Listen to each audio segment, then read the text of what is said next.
Thank you. Good morning, everyone. I'd like to call the meeting to order and acknowledge that we're in Treaty 1 territory, the home and traditional lands of the Anishinaabe, Ojibwa, Innu, Cree, and Dakota peoples, and in the national homeland of the Red River Métis. Our drinking water comes from Shoal Lake 40 First Nation in Treaty 3 territory. I'll introduce the members of the panel. In the boardroom is Ms. Lori Davidson and Mr. Brent McIntyre. My name is Stu McPherson. I'll be chairing the hearing. The secretary for today's hearing is Mr. Jason Robertson, and representing the City of Winnipeg Assessment Taxation Department is Mr. Ken Wong. Excuse me. We'll be hearing applications for revisions of the assessment roll in accordance with the Municipal Assessment Act. The matters for which revision is requested have been described in each application, and will limit discussion to those matters. The statements that are made at this hearing are sworn testimony. Anyone speaking to the matters must be sworn in. Please be advised that comparisons of assessments of properties are not considered evidence of market value by the Board of Revision. The Board of Revision is appointed annually by Council. It's independent of it and the City Administration.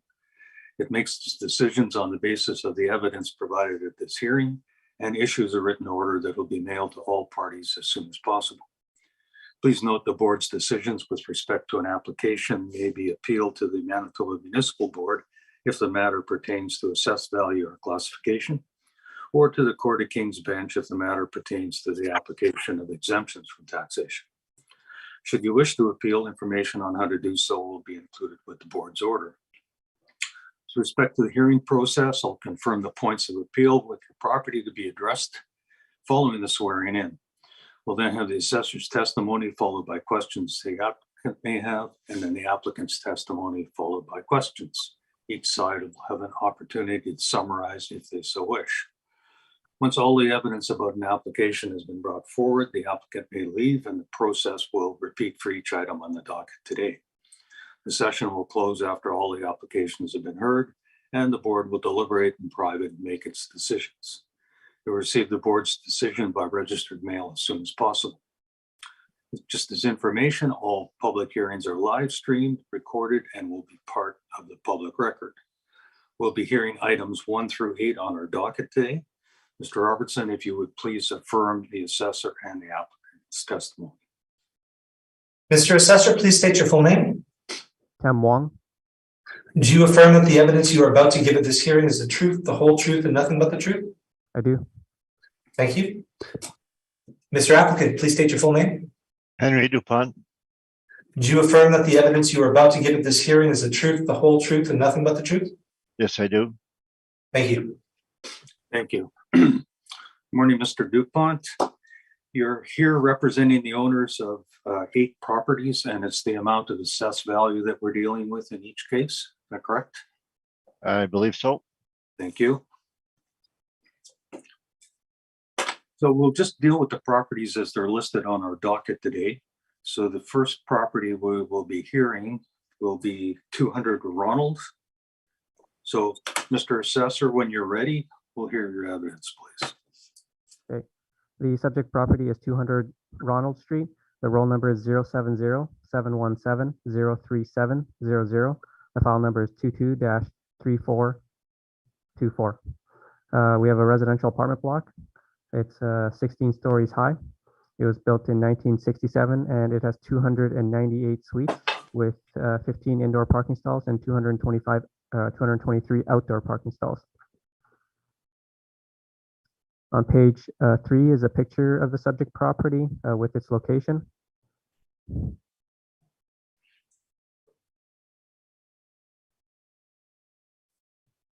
On page 4 are some interior pictures of the subject property.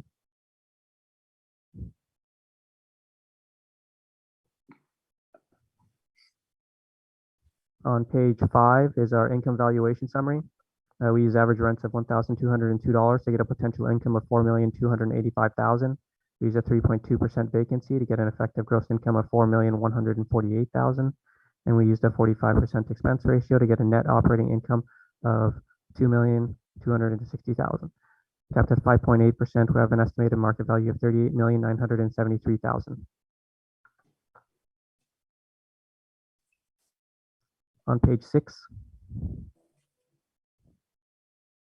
are our rent comparables showing that the rents we've used are in line with what's in the market. On page 7 is a summary of the income and expenses submitted by the owner. In 2007, their income was $4,232,000. Their expenses are $2,222,000. But their repair and maintenance, it includes capital items, and so I made an adjustment to remove their actual repair and maintenance of $777,000, and I added back in the repair and maintenance at a market-like figure at at $428,000, which is $1,442 per unit. And on the chart on the right is are the repair and maintenance figures from Altus. They look at the more detailed information, and that's the repair and maintenance figures that were submitted in 2014, 16, 18, and 20. You can see the average is 1,442. Can I interrupt, please? I can't find the assessor's report for 200 Ronald and Maury, so I would appreciate if you'd email that to me. Okay, let's, do we need a recess, Mr. Robertson, or can you email that? I can email it, but it could take a second, so it's best if we recess for sure. Okay, let's recess for a 5-minute break then. Thank you. I will call the meeting back to order. Mr. Wong, you were given your presentation on 200 Ronald, and you were going through your income value summary. You were dealing with repair and maintenance, page 7 of your brief. So when you're ready, would you please continue? Okay. There on page 7,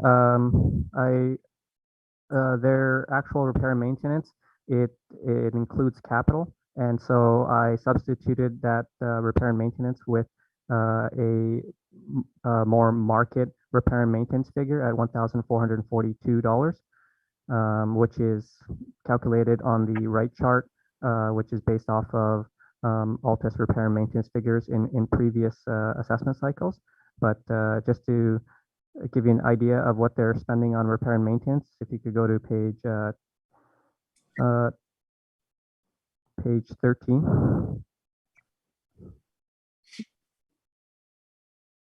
or sorry, on page 12.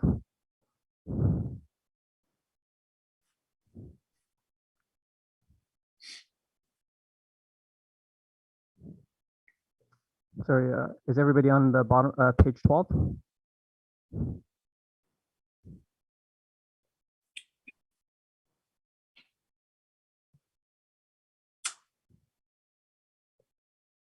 Are you there, Mr. Dupont? Oh, yeah. Okay, thank you. Yeah, go ahead, Mr. Wong. Yeah, so on page 12, you can, at the bottom, on the bottom chart, you can see that the repair and maintenance figures, they can be like $1 million or 485,000. They can be 3,374,000. So these repair and maintenance figures, they include capital. And then if you go to page 13,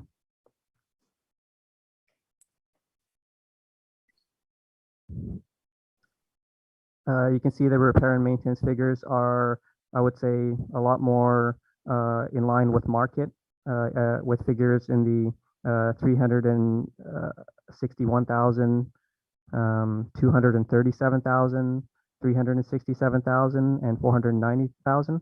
So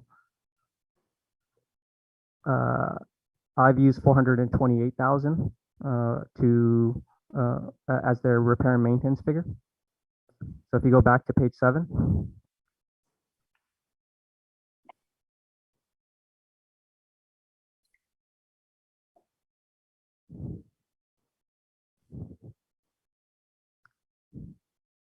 Okay, is everyone back at page 7? Yeah, go ahead. Yeah. So that's where the adjustment came from and why the adjustment was made. But in using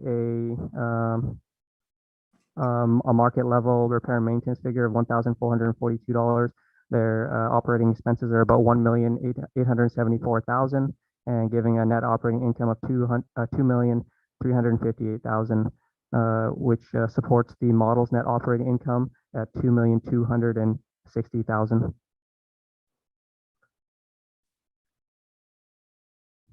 So on page 8 is information on how we derived our cap rates. The majority of the cap rates range from 4.8 to 5.6%, but there are some that are that are lower than 4.8 in the lowest 20th percentile, and there are some that are higher than 5.6 in the highest 20th percentile.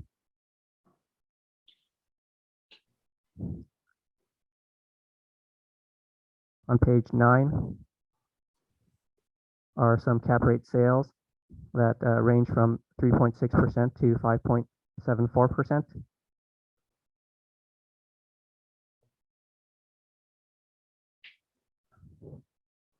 And on page 11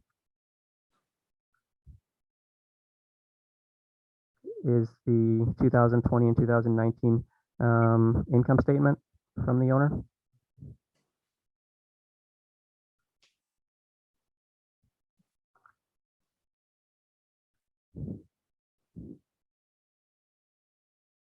So the model cap rate is supported by the market, by market sales, and the actual NOI after you make an adjustment for repair and maintenance is almost 100,000 higher than what the model is estimated. So I ask that you maintain the assessed value at $38,973,000. Thank you. Mr. Dupont, questions for the assessor? On page 7, you start off with the income $4,232,758, which is Altus net income, effective gross income today.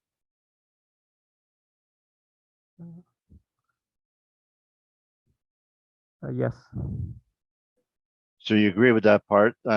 So you use the expenses 222. That's the actual expenses, I assume. Yes. So you don't adjust any of those expenses either for 2-3 year average. You use the last year. Is that correct? Yes. And then your chart to the right, you use the average of the 2014 to 2020, and those pertain to prior assessment year. So you're not catching the last 2 years. 2020 is based on April 2018 evaluation date. So you have 2017 is the last year you're using on this average. Would you agree with that? Yeah, the repair and maintenance figures from the past, they're just trying to get a better idea of what their actual repair and maintenance might be, because obviously when their repair and maintenance is at $3 million, this repair and maintenance figure includes capital expenditure. So it's just showing that the repair and maintenance figures were in the like 1,100, 1,200 range in the past, and that's probably prior to them putting more capital into it. So I believe using stabilizing at 1,442 is reasonable. So your last page, page 13. So I'll just stabilize at 1227 per suite, but the 3 years that we use are we went back to 2007, right? 2007 to 2011. That's how we got our repair maintenance. So you're saying that we should today be going back all the way to 2007 to establish what the repair maintenance should be?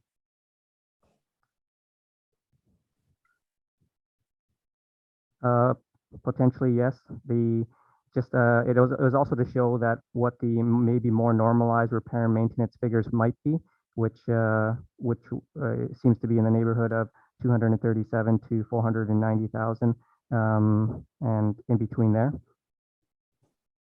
So the page 12, I guess, the 2020 increment approach from Altus. So line 27 shows the actuals, repair and maintenance, and then we stabilize a lot less than the actuals. And you went through some of these actuals. Now, when Altus presents these reports to the boards, they also have a second page, a spreadsheet on repair and maintenance, which you did not include here.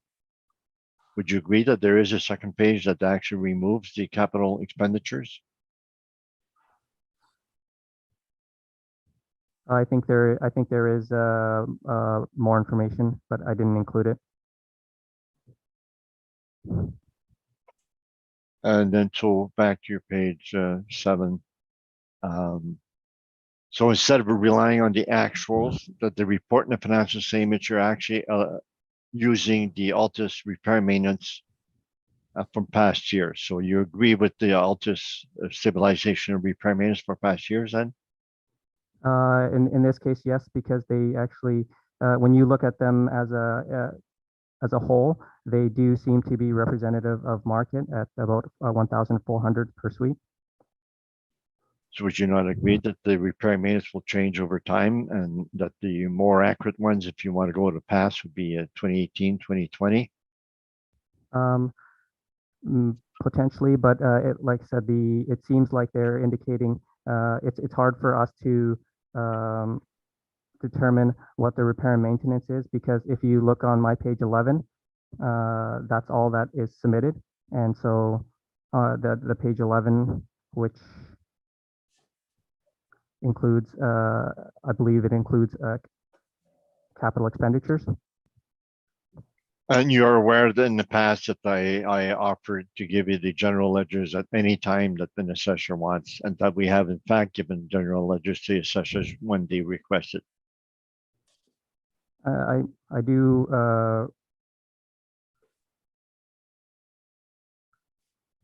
I have seen them in the past, and as far as I could tell, they do include capital expenditures, which we identified then and removed. So you would have access to those general ledgers and decide, make your own analysis to remove capital expenditures.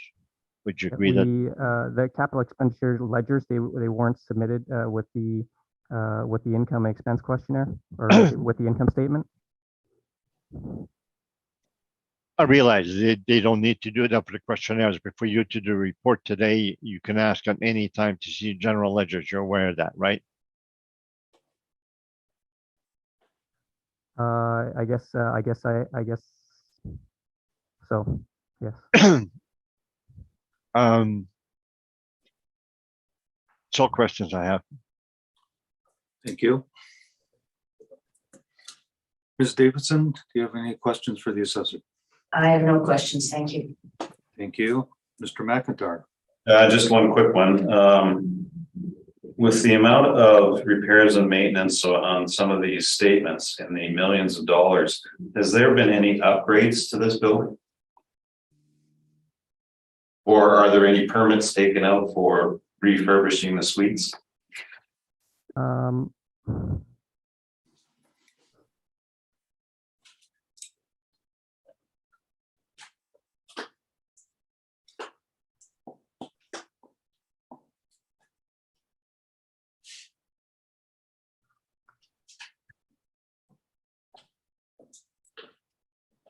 Unfortunately, I don't have anything. I don't have any permits right now in front of me to, with regards to what work that they've done. But I guess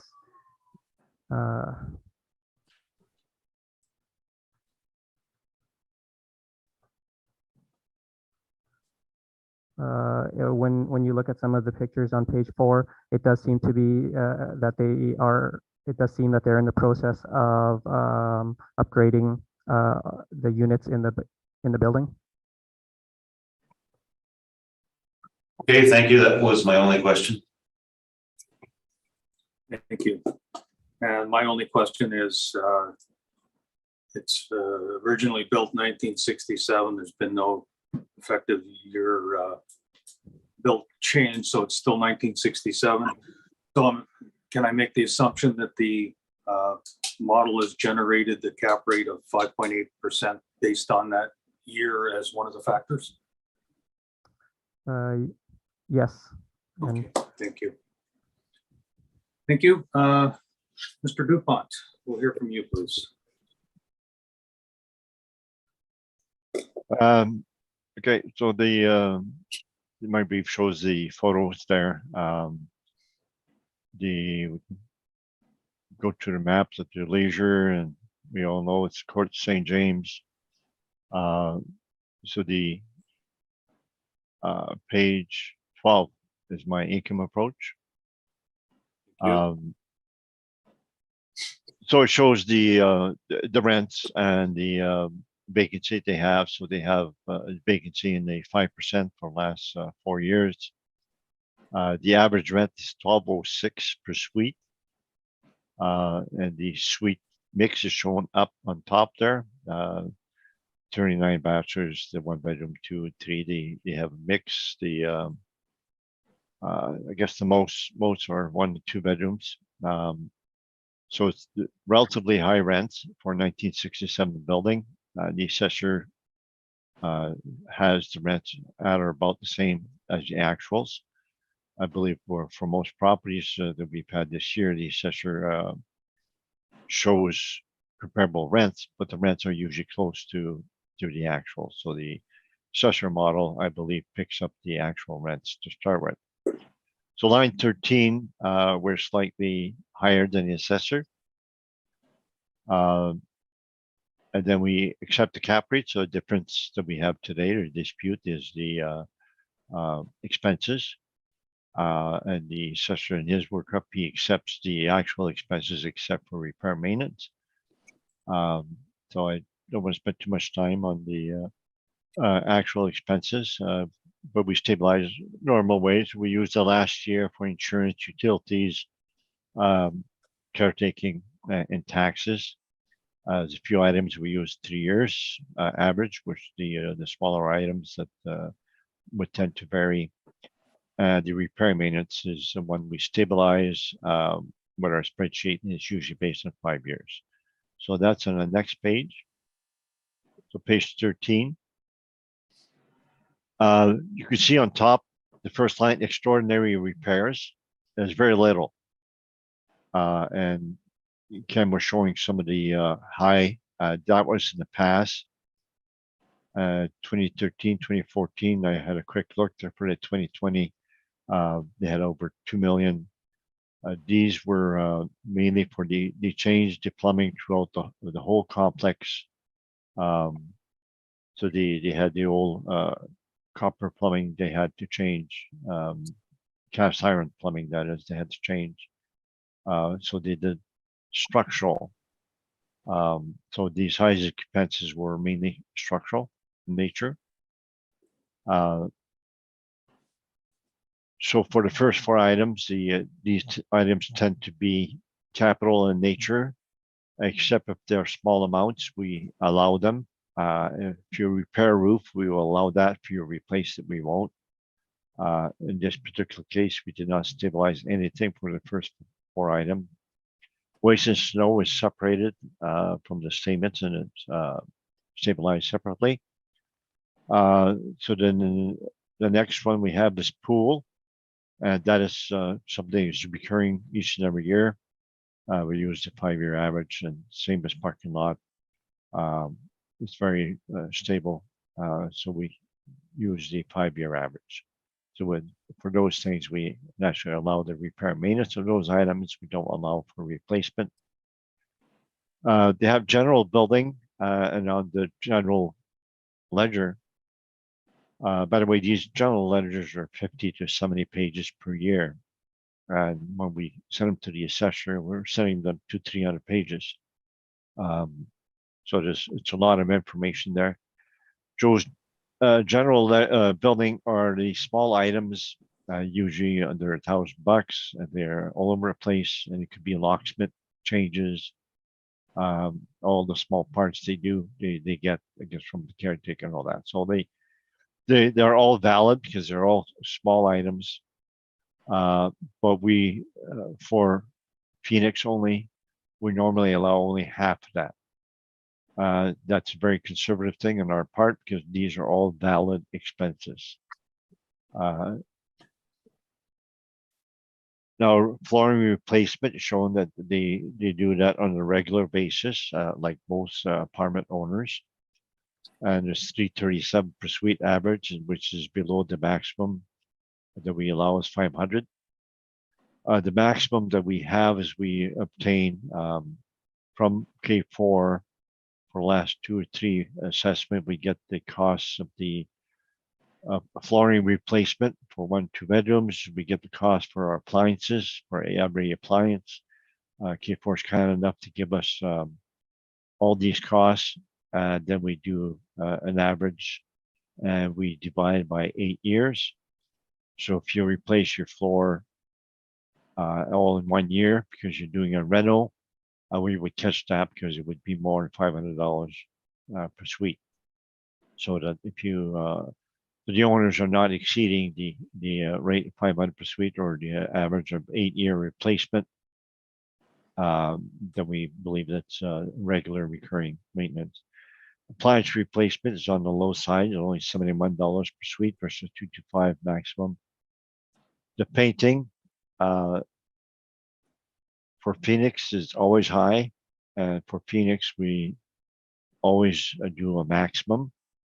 And the owner has explained that upon turnover, they repaint the suites probably more often than their competition, but that's the way they do things, so that when they put the suite up for rents, they're in pristine condition. They will repaint quite often. So the high rents they're obtaining is part of their procedure of repainting suites. Nevertheless, we've allowed only the maximum of $225. So somebody taking over buying the property may say, well, normally we spend less on painting, but they may not be able to maintain the same rent, the same level of vacancy if they do so. So I believe we're conservative at doing that here. They replace counters and cupboards on a regular basis. We use 5-year average.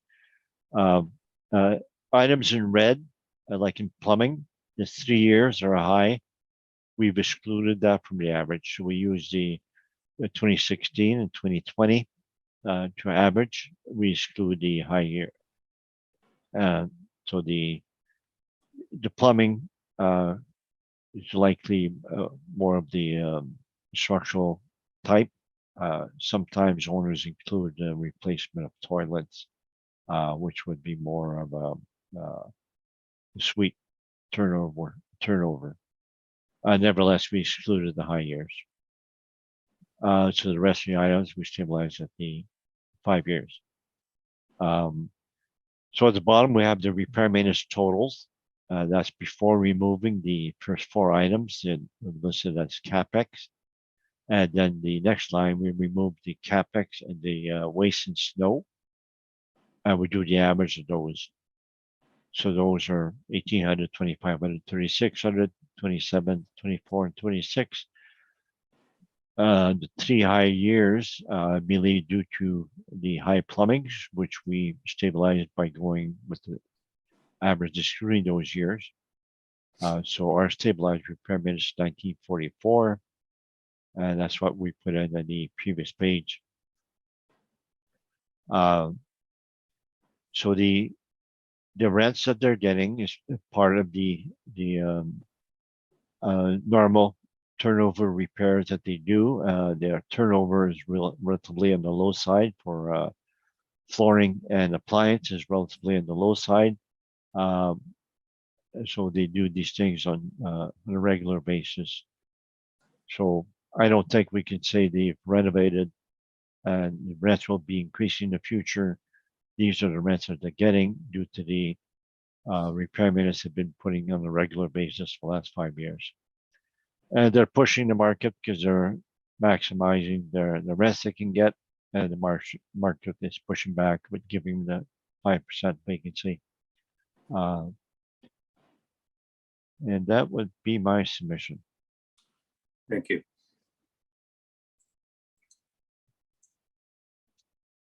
Mr. Wong, questions for the applicant? Yeah, just on page 12.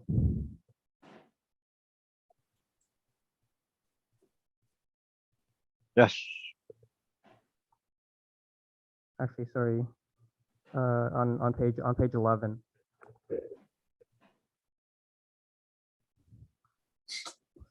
So this property is built in 1967, correct? Yes. And according to, I guess, your cap rate chart on page 11, a 1967 building would have a cap rate of 5.5%. Is that correct? Yes. Before we add specific factors, etc. Yes. Okay. And so why in this case did you not use the 5.5% versus the 5.8% that you're agreeing with the city's cap rate? We don't dispute your cap rate.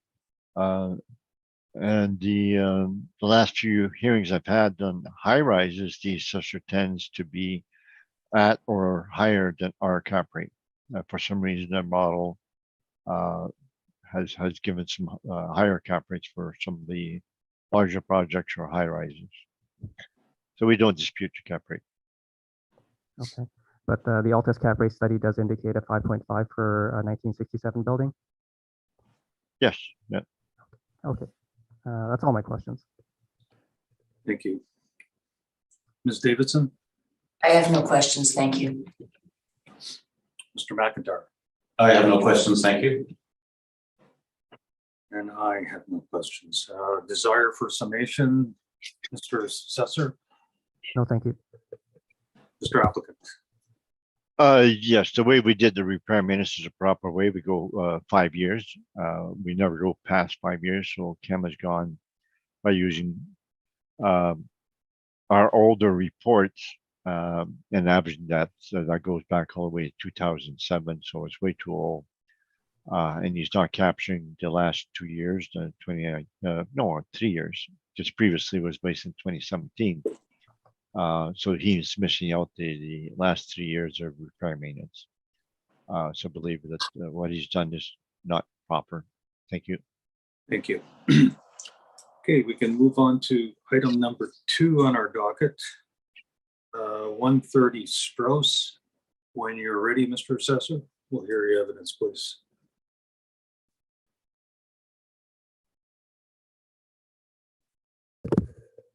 Okay, the subject property is 130 Strauss. The roll number is 070-811-67700. The file number is 22-970. We have a residential apartment block that's 2 stories high and comprised of 7 buildings. It was built in 1984 and it has 154 suites with 154 outdoor parking stalls. On page 3 is a picture of the subject property with its location.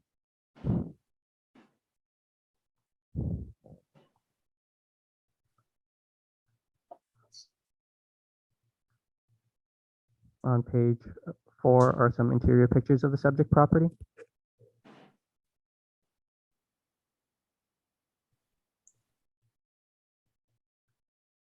In the bottom of my page 4, it's just a note indicating that it appears that some of the units are renovated and some are not. On page 5 is our income valuation summary. We use average rents of $1,110 to get a potential income of $2,052,000. We use a 3.2% vacancy, get an effective gross income of $1,987,000. And we used a 49% expense ratio to get a net operating income of $998,000. Capped at 5.3%, we have an estimated market value of $18,844,000. On page 6, are some rent comparables showing that the rents we've used are in line with what's in the market.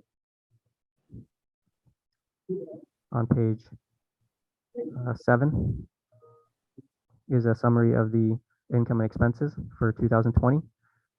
Their income was $2,049,000. Removing some interest, their effective income is $2,041,000, and their expenses are $1,130,000. Removing some non-operational items such as the tax appeal fees, and then removing items for major repair and maintenance. Their operating expenses are about $824,000, which gives an NOI of approximately $1,217,000. This supports the model's net operating income of $998,000.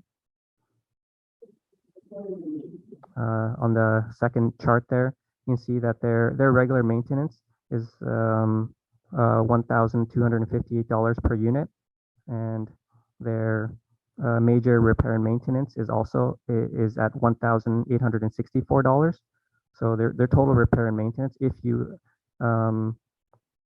exclude the major repair and replacement, is $1,258.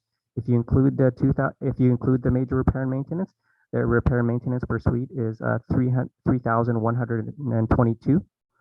So you can see on my description on the bottom of page 7 that the major repair and replacement items such as appliance replacement, roof repairs, and window replacement would likely be recorded as capital expenditures, which we don't include when calculating normal operating expenses.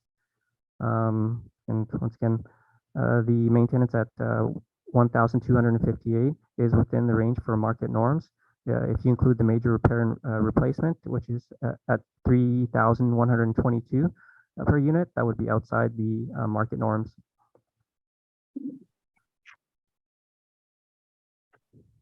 On page 8 and 9 is information on how we derived our cap rates, with some cap rate sales that range from 3.6 to 5.74%.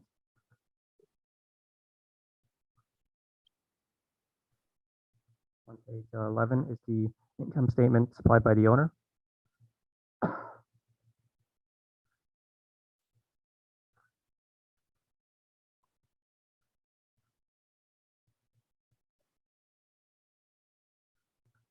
So the model cap rate is supported by the market, and when you look at the actual NOI, excluding the major repairs and maintenance, it supports the model net operating income. So I ask that you maintain the assessed value at $18,844,000. Thank you. Mr. Dupont, questions for the assessor? On your page 7, in regards to repair and maintenance, you say major repair and replacement line includes such items, appliance replacement, etc., which we don't include for calculating normal operating expenses. Have you seen my rebuttal report on this? Have you looked at it? Like Okay. your report? Yeah.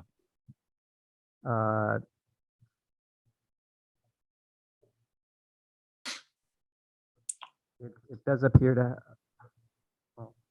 Okay. Anyways, you know, we'll get so to that. would you not agree that the assessment department, including you, have allowed appliance replacement as repair and maintenance, as normal repair and maintenance? I think in some instances we have, but sometimes it's hard to determine whether they're replacing all their appliances over a 5 or 10 year period and then doing nothing afterwards. So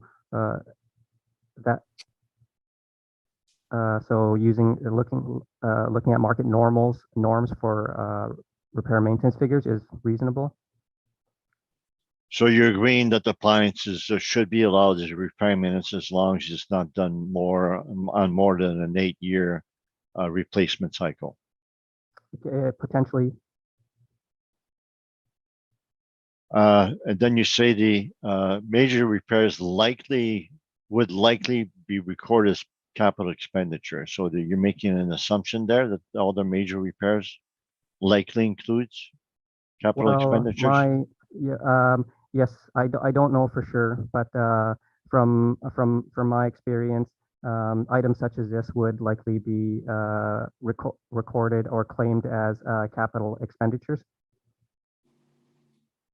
So if you go to your last page of your brief, I believe page 15.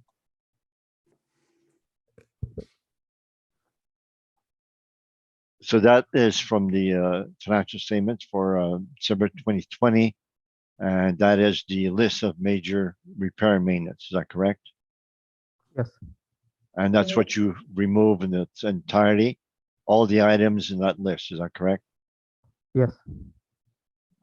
So they have some AC replacement, appliance replacement, cabinet, counter, exterior, flooring, hot water tanks, lighting upgrades and parking lot repairs and roof and tub surround windows. So all those items you've all removed. Yes.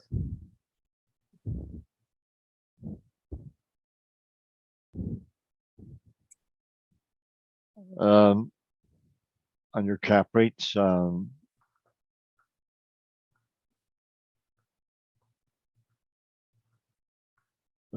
I have to rotate.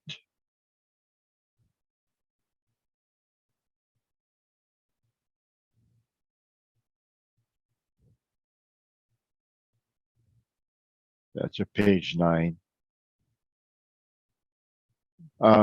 So 2390 McPhillips, are you aware that the rents were below market at the time of sale? I'm not sure. I would say based off of the information that we had, they would get what they would be able to get from the market. And 700 St. Mary's is a very low cap rate. Would you agree that a normal cap rate should not be considered?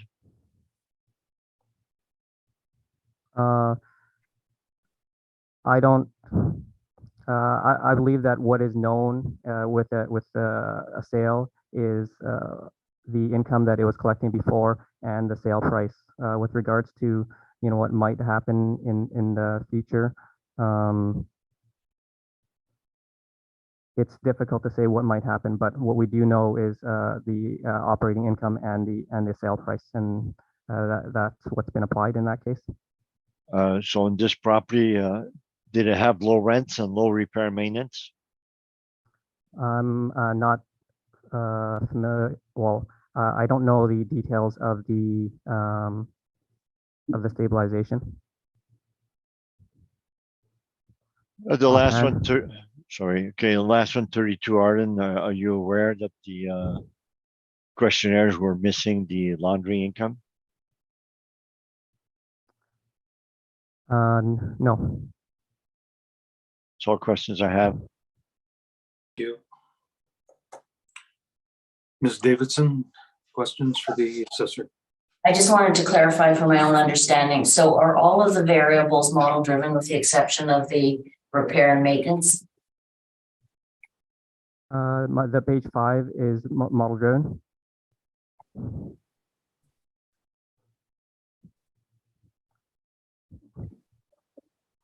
Page 7 is just a summary of their income and expenses, which is not tied to the model. Okay.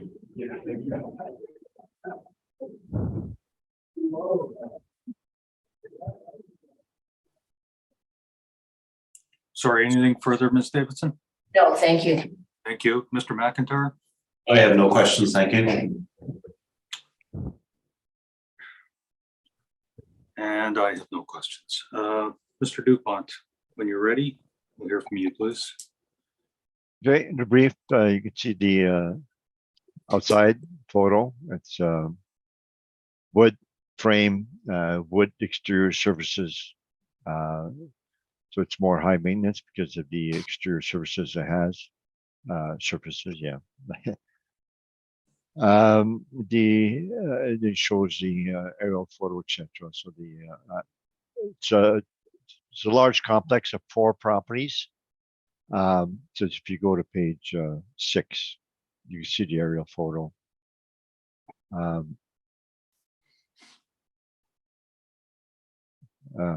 These are rotated the wrong way again.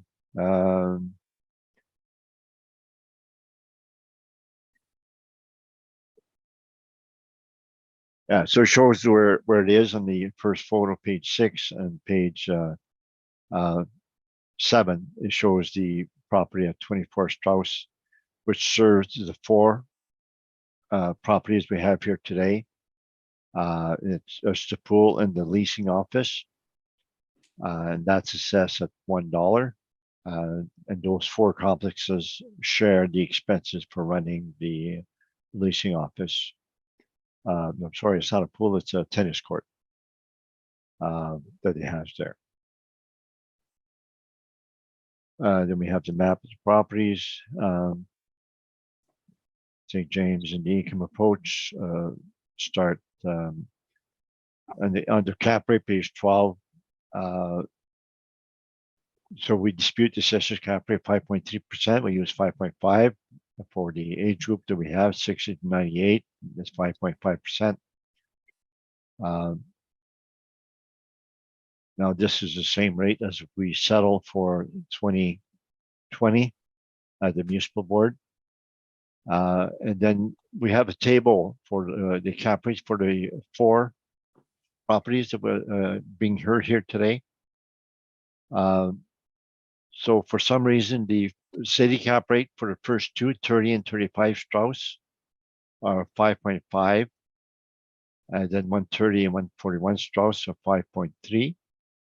And 130 Strauss maybe is a few years younger, but 141 Strauss is about the same age as the other 2. And yet it's a lower cap rate. And the last column there says BOR or MBM cap rate on all those 4 properties for 2020 were 5.5. We went to the board on all 4. Some of them reached the municipal board, and we got 5.5 from that. And those were all agreed by the assessor when we go to municipal board. They were not full hearings. Page 13 is the market reports for the Colliers, CBRE, and Cushman. So our cap rates are in line with those. So page 14 is our income approach.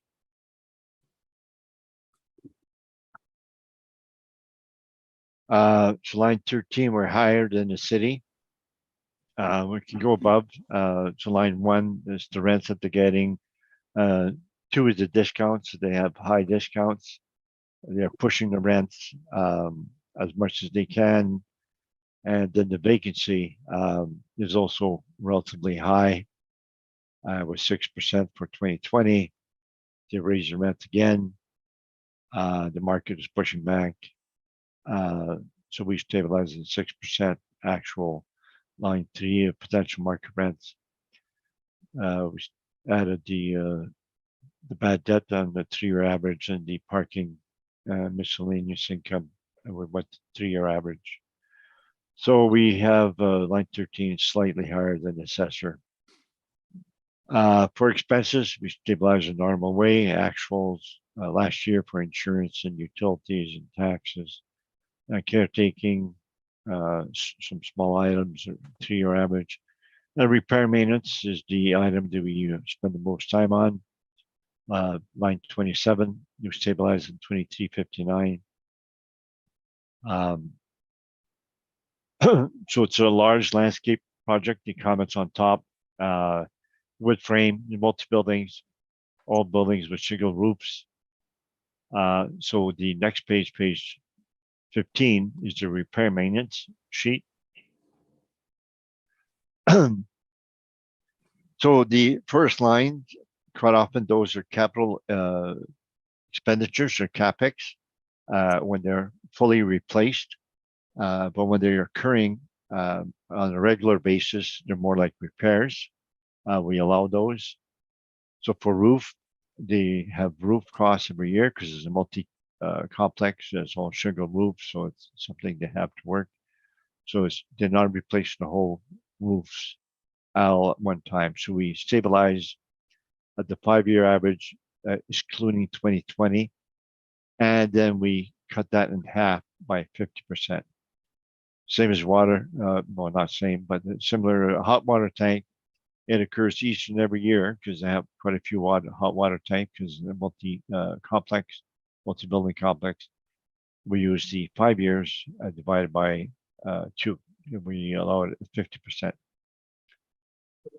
Windows and doors, it's occurring all the time. And there again, we excluded the high years. The high years are highlighted.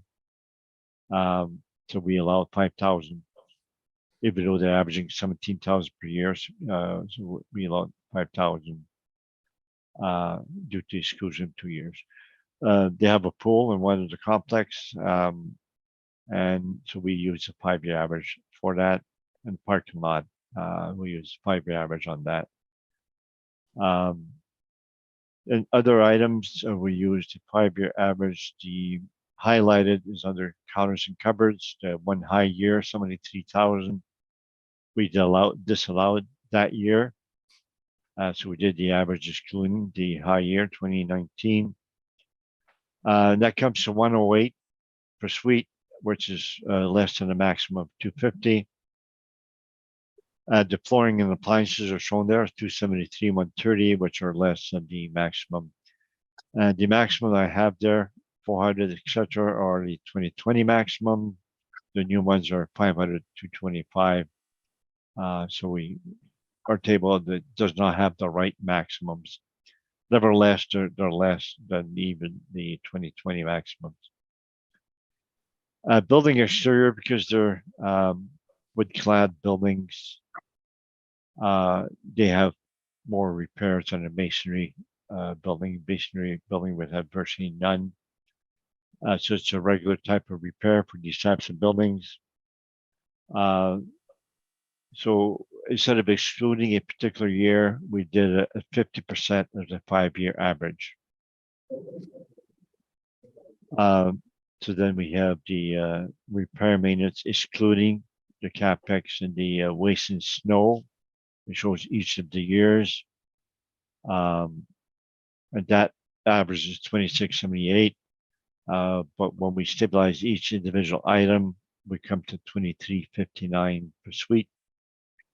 So that it's actually more money to maintain those buildings and get those high rents they're getting, but we stabilize at 2359. And that's what we put in the previous page, page 14. So in the end, line 33, we have a similar net income as the assessor. We have 988 or 1989. The assessor's at 999. So we're only 10,000 off there. So in the end, it's really close to the assessor. So it's mainly a cap rate dispute. And the comics is a 2020 board of revision was 5.5 that the board had gave. On the appendix, we have the financial statement for each of every year.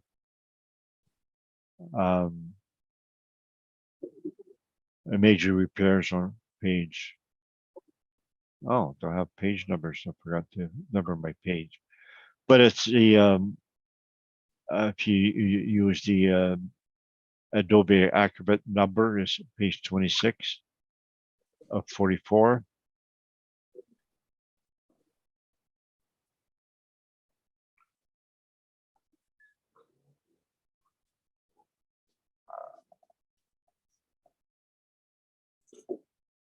That's the chart that's headed up as a income statement period to December 2020. Is that correct?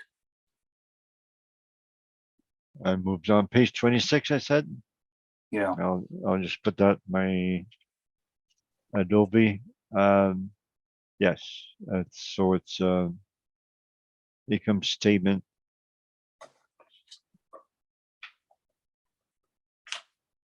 And that's, I believe, the regular repair maintenance. And the next page would be the major repair maintenance.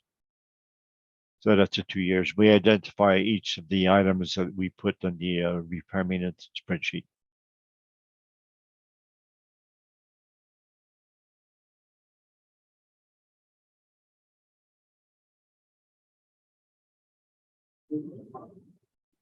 And that's my submission. Or you have questions during the question period, or? Right. Uh, Mr. Wong, questions for the applicant? On page 14.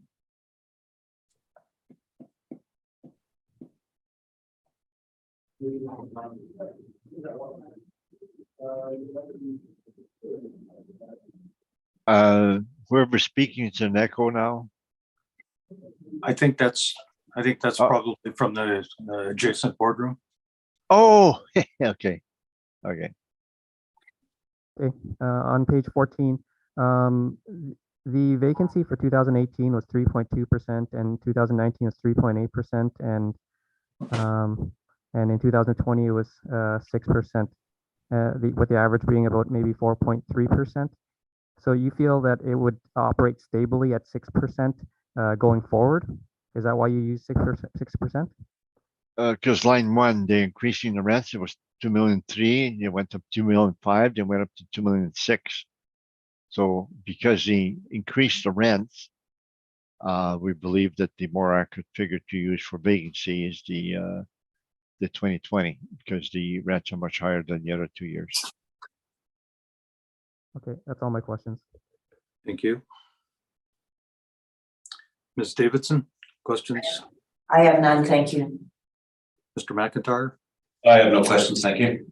Thank you. Mr. Dupont, do you have rebuttal for this property? I do, and I have the cap rate study, so I guess Okay. I should go to the rebuttal first. Yeah, please. And Mr. Wong, have you received the rebuttal? Should be in your email.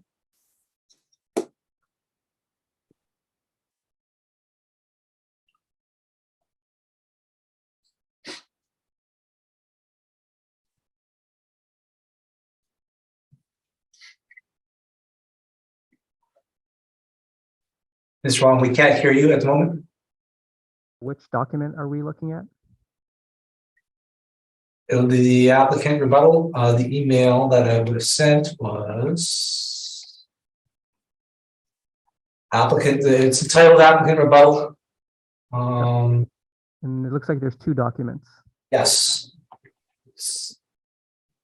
Mr. Dupont, which one are you referring to, the city cap rate or the item 2 applicant rebuttal? I was going to do to the applicant repair maintenance, that one. That'll be the items 2 to 3, 6 to 7. Applicant rebuttal is what it's labeled as.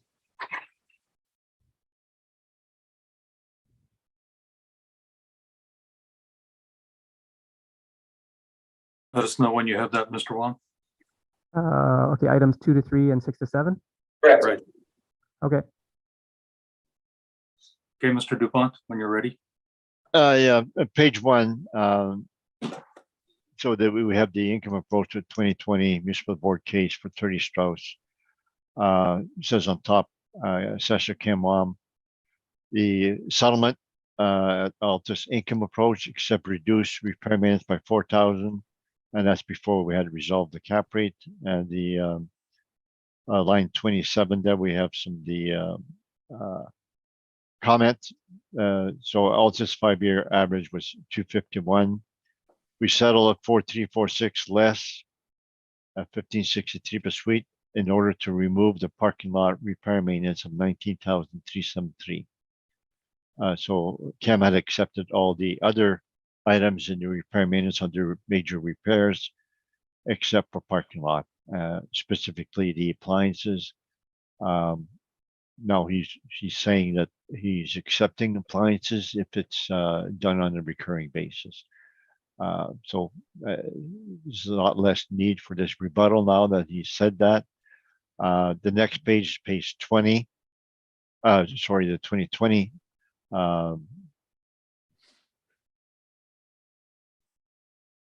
Oh yeah, after we got the cap rate established, we recommend withdrawal on this property.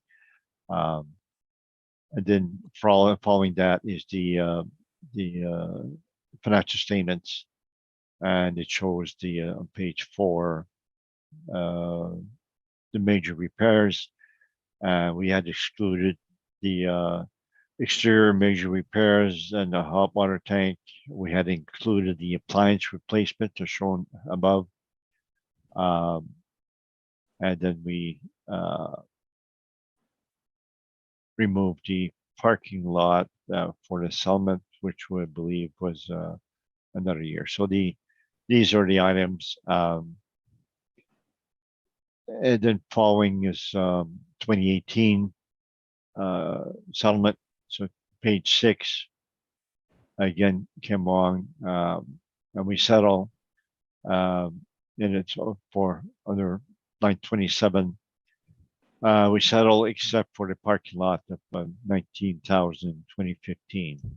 So the 1 year 2015 had the parking lot for both the 2020 and 2018 assessments. We settle both years by removing those. And then I went and I give the same thing for the 3 other Strauss properties here today, different assessors. They accepted the major repairs and appliances specifically for all those properties in Strauss here today. So it's just rebuttal saying, even though he says that they normally don't accept those, they actually do.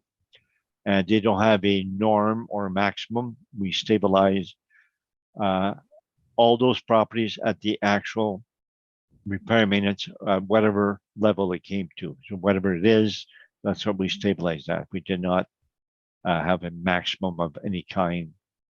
So that's the rebuttal on the repair maintenance. Let's deal with that first then, Mr. Dupont. Mr. Wong, did you have any questions for the applicant regarding the rebuttal? Maybe just that, I guess, do you feel it's appropriate to bring sort of without prejudice negotiations into the public space? Do you feel it's appropriate? I've given many times the basis of settlements on our spreadsheet, and give that to the board, and that matches the either the withdrawal or the COA that we've signed. So we give them to the board many times basis of settlements. And on your page 1.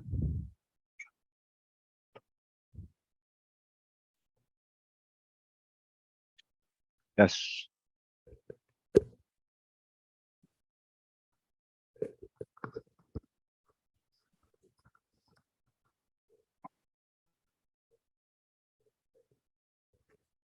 The repair maintenance figure is $1,563. Yes.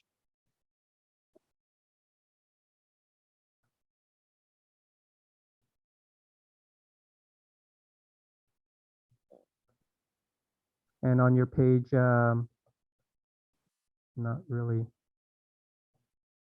too sure. It doesn't seem to have a page. On page 6,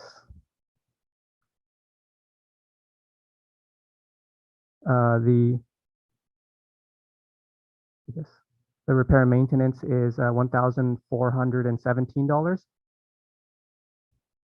sorry. Yes, that's what the site specific worked out, and the rents at that time were 1,600,000, So- and then they now have much higher rent. So the repair and maintenance matches the rents they're getting. Okay, and so I guess and currently you're stabilizing at $2,359 for the 2023. Yeah, it's just more site specific for all the years. 2018, 2020 settlements were site specific over 5 years, and we're site specific over 5 years for the present assessment. And the rents that we have are much higher now. So they're getting those high rents because they're spending more in repair maintenance. Okay. That would be all my questions. Thank you. Ms. Davidson, any questions on the rebuttal evidence? No, I have no questions. Thank you. Mr. McIntyre? I have no questions, thank you. And I have no questions. Thank you. So you had a further rebuttal. Is it safe to assume that although this is a little unorthodox because some of these properties we haven't heard yet, but is it safe to assume that this would be the same for items 2, 3, 5, and 6 when we get to those, Mr. Dupont?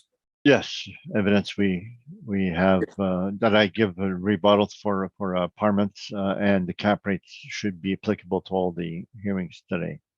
Okay, so that will bring us to your next rebuttal item, which is the applicant's rebuttal to city to assess our apartment cap rates. Did you want to do that first, or do you want to present your cap rate study first? No, I'm rebutting his cap rates. Okay, then proceed with that then, please. Does everyone have that? Do you have that, Mr. Wong? Yes. It'll be in the rebuttal folder, Sorry, in the top folder. right here, right? One that says rebuttal, oh yeah.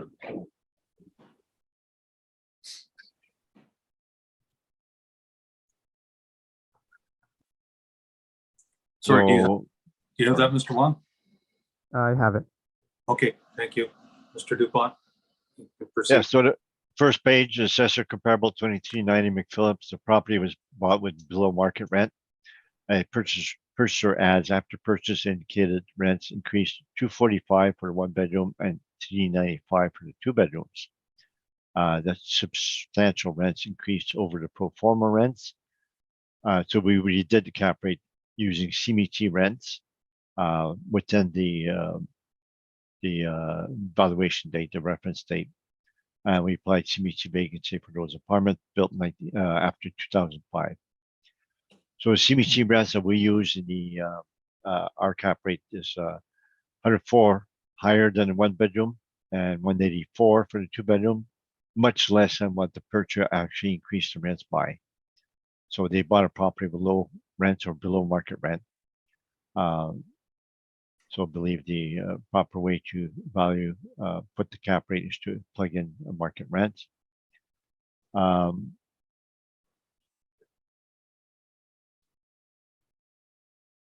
Yeah, then there's a spreadsheet shown as part of our cap rate also. Yeah, maybe we'll go to it here. Then in my cap rate, I will have to. So they bought the property.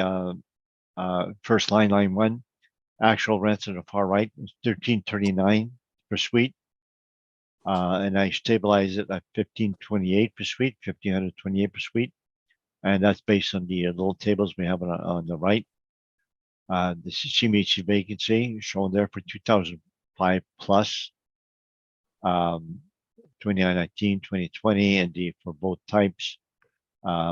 Based on the suite mix, the subject suite mix, applying those vacancy comes to 3.47. That's what we stabilize the vacancy at. The CMHC average rent for built 2005 is shown there for 2019, 2020. And the rents as subject suite mix, plugging in the CMHC rents, is $15.28. And we show the pro forma rents were shown as $12.10 for 1 bedroom, $13.73 for 2 bedroom. And you can see that these are much lower than CMHC rents. So the difference that we increased the rents by are 104 for 1 bedroom, 184 for 2 bedroom.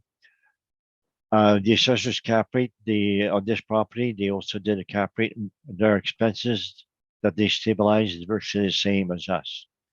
So they do the cap rate on this property, we do it. We have the same, virtually the same rents, expenses, and our differences in the rents. So after this page, we have the assessor comparable, some of the St. Mary's. Oh, we gotta rotate the page again.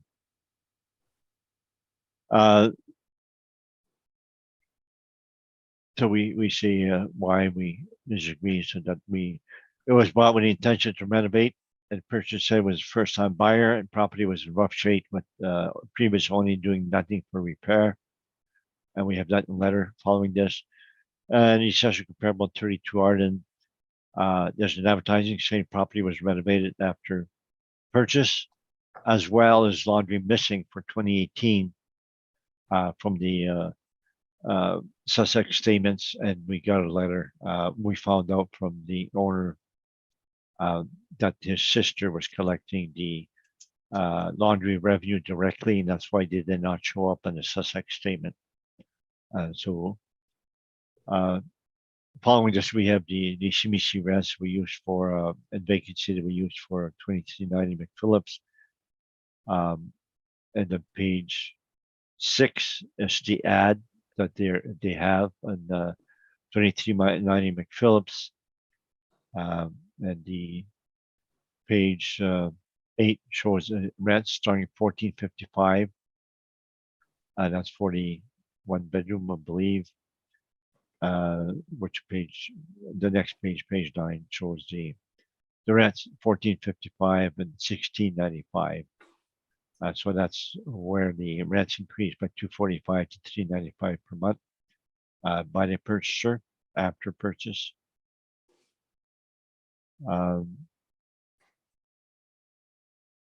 Then following that, page 13, that's a letter from D7 on the property of 700 St. Mary's.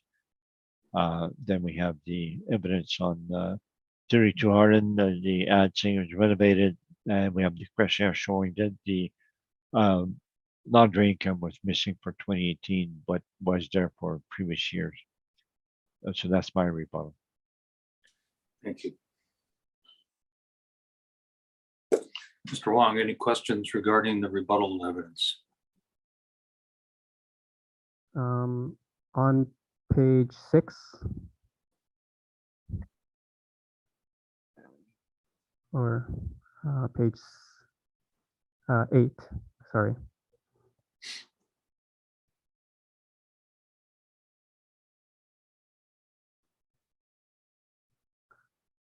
Yes. It just on the page, I think it says starting at $1,455.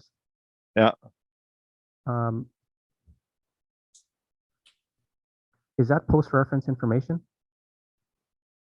Yes, this current ad, it shows that the property was, they increased the rents, and that's why we the cap rate we use the Shimichi rents. Okay. So it is post-reference information? It is. Could they offer discounts on that rate?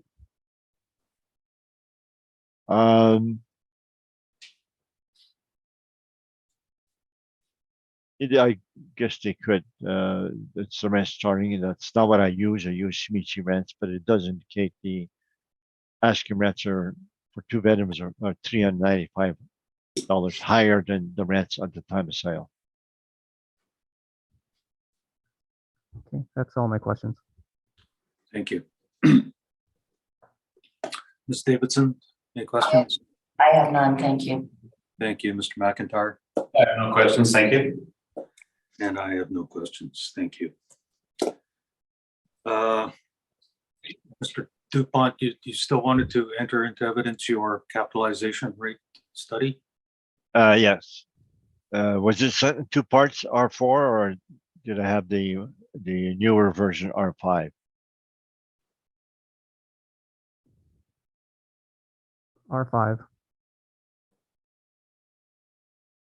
Okay, so if everybody can go to that report, I can present that now.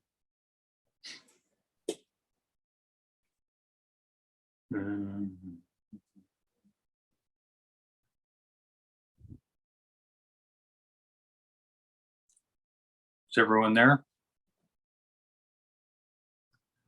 I am. Okay. I am. Yes, Okay, thank you. Go ahead, Mr. DuPont. Page 5 shows the final settled cap rate for the age groups that we had, and that's how we stabilize or settle is based on those particular age group. And our current cap rates are the same as the 2020 settlements. The next page is the 10 comparables that we have. And the first one, 2390 McPhillips, is shown there as 5.59, and we went through the cap rate already. And I believe Corden and Maryland are also used by the assessor. We're a virtual agreement with those two. The last three cap rates are for newer properties that was used for the 2020 settlement of cap rate at 5.25 for the 1999 plus, and those cap rates were accepted by the assessor for the 2020 settlement. So that the next page 7 shows from those comparables, these are our cap rate, and that's what shows this table on each report. And then in the appendix, we have the financial statements, the cap rate income approach for each property. And I won't go through them now, but I'm open for questioning, so that's my report. Thank you. Mr. Wong, any questions on this presentation? No questions. Thank you. Ms. Davidson, any questions? No questions. Mr. McIntyre? I have no questions, thank you. Thank you. Mr.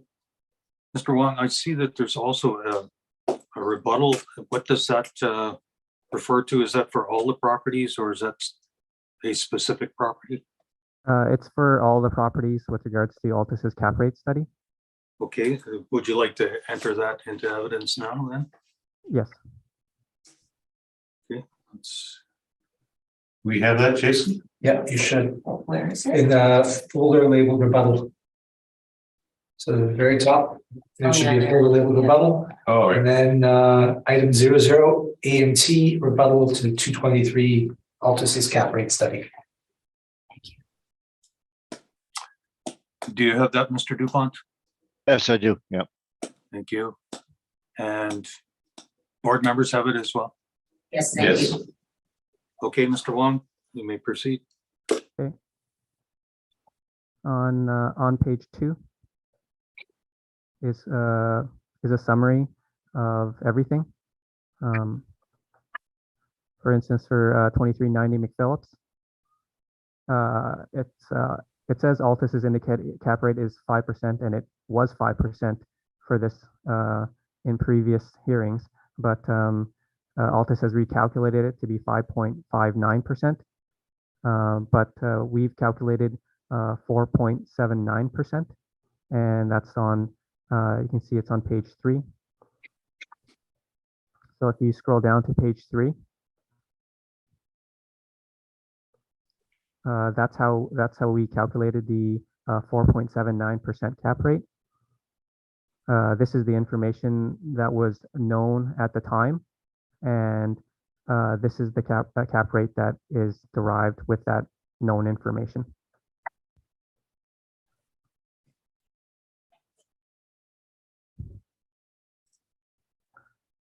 And you can see, if you go back to page 2,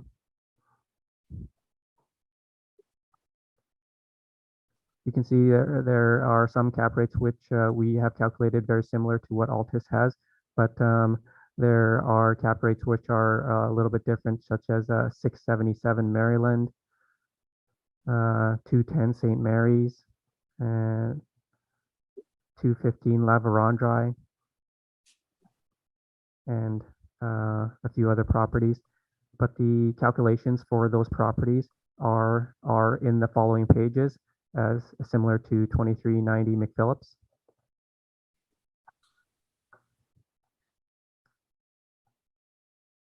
And then there are a couple properties, a few properties that are in red, which are unusable. If you go to page 7 for 512 Balmoral, if you go to page 17,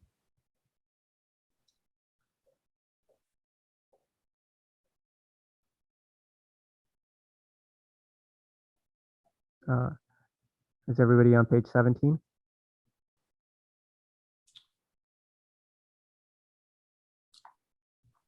I am, there? yeah. Yeah, I am. Yeah. Yeah. Yeah, go ahead. So on line 32 of the sales questionnaire, Purchaser indicated that purchase price is not based off of the net operating income.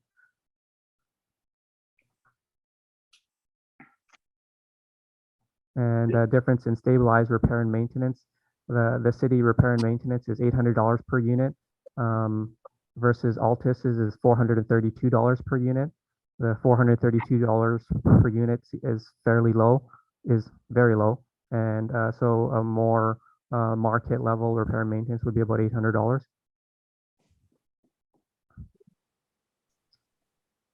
And if you go to the page 34.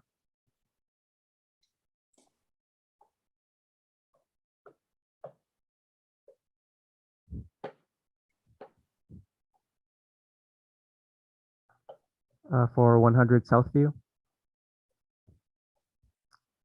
Everyone there? Yep, go ahead. Yeah, it's self-explanatory in a sense.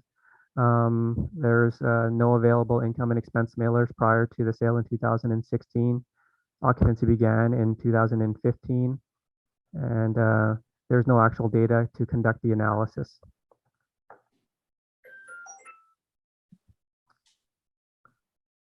So if you go back to page 2.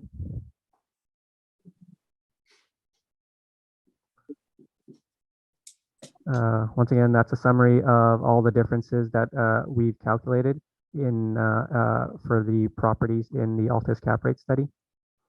And that's the that's my rebuttal for the Altus cap rate study. Thank you. Mr. Dupont, questions for the assessor regarding this rebuttal? Yeah, so on page 2, the first one in red is 512 Balmoral. You calculated a cap rate 6.16 versus ours is 6.75. Yes. Is that correct? Yes. And so that this 6.16 for 1972 building would support our cap rates. Would you agree with that? That is the the cap rate that we calculated for that property. And 277 Langside, you calculated 6.10 versus us at 6.12. So you virtually agree with our calculations. Would you agree with that? That is the cap rate that we calculated for that property. And both of those you say unusable because the questionnaire says the purchaser said they did not rely on the existing income stream. Yes. Something to that effect. Yes. So is it possible that the purchaser relied on their own adjustment to the income stream? I couldn't even begin to, I guess. So you don't know what motivated the people to answer the questionnaire. So why would you say they're unusable? Because in this particular case,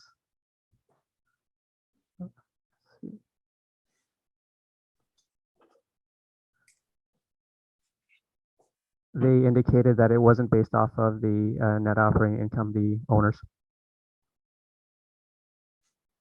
And how did some view you just say unusable because the it's based on a pro forma and not a 3 years of revenue and expense, but you can still get a cap rate from a pro forma, is that correct? You could get a cap rate from a pro forma.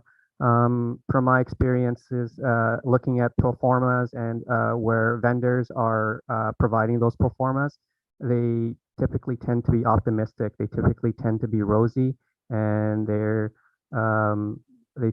typically are very simple. And so I'm not sure if they are the best for calculating cap rates. This was a large project, so for 38 million. So it's not like a pro forma for a small mom and pop. So this was a large building with a major brokerage. So would you agree it's more reliable than some other pro formas that are out there? Even the larger properties, they do tend to be optimistic from my experience. That's all questions I have. Thank you. Ms. Davidson, any questions regarding the assessor's rebuttal? No questions, thank you. Thank you. Mr. McIntyre? I have no questions, thank you. Thank you, and I have no questions. So can we say it's safe to assume that the rebuttal has been dealt with, asked and answered for the remainder of the properties on the docket, Mr. Assessor Yes. and Mr. Applicant? Yes, same thing. We Thank you. should not go through cap rates again. Thank you. Let's move on to item number 3 then, please. 35 Strauss. Oh, I'm sorry, desire for summation, Mr. Assessor, No, thank you. Mr. Dupont. No, thanks. Thank you. Now we can move on to item number 3, 35 Strauss. When you're ready, Mr. Wong, we'll hear from you, please.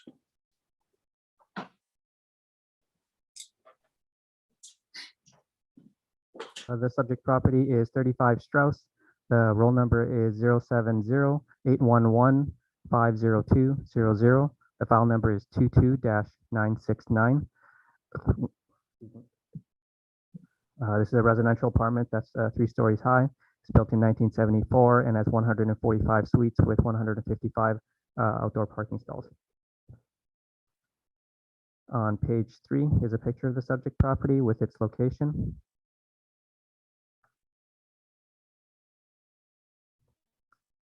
On page 4 are some pictures of the subject property.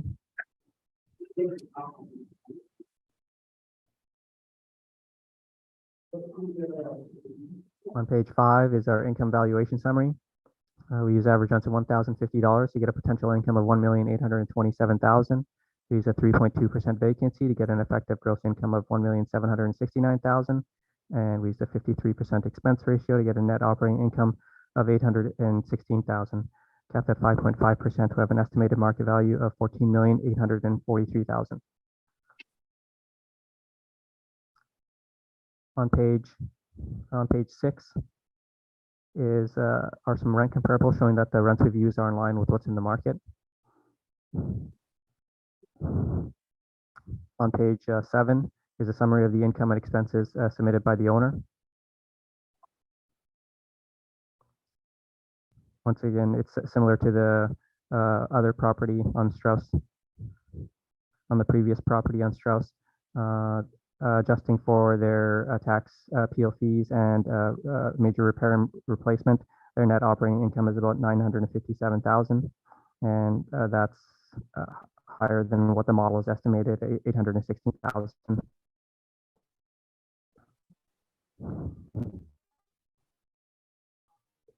And the maintenance at the bottom of page 7, the maintenance repair at $1,427,000 is within the range for market norms. If you include the repair, the major repair and replacement, that comes out to $2,945, which would be outside the market norms.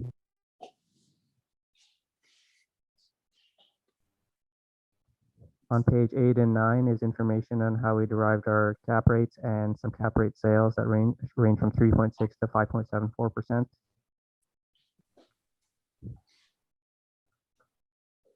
The remainder of the brief is income statement provided by the owner. So the model cap rate is supported by the market, and the actual net operating income supports the model net operating income after you make the adjustments for major repair and replacement. So I ask that you maintain the assessed value at $14,843,000. Thank you. Mr. Dupont, questions for the assessor? Yeah, it's your page 7, similar to 30 Strauss. You excluded all the major repair, replacement, and other major repairs, including appliances and flooring and whatever they had there. Is that correct? Yeah, in that calculation, yes. And you would agree that the appliances and flooring on a recurring basis should be allowed as an expense for repair and maintenance? Potentially and potentially not, considering that if you look at the definition of capital expenditures, they're long-lasting items, and so if they last for an extended period of time, as per the Canada Revenue Agency, it would be considered a capital item. So I guess it could be it is a, I guess the Canada Revenue Agency would consider it a capital item.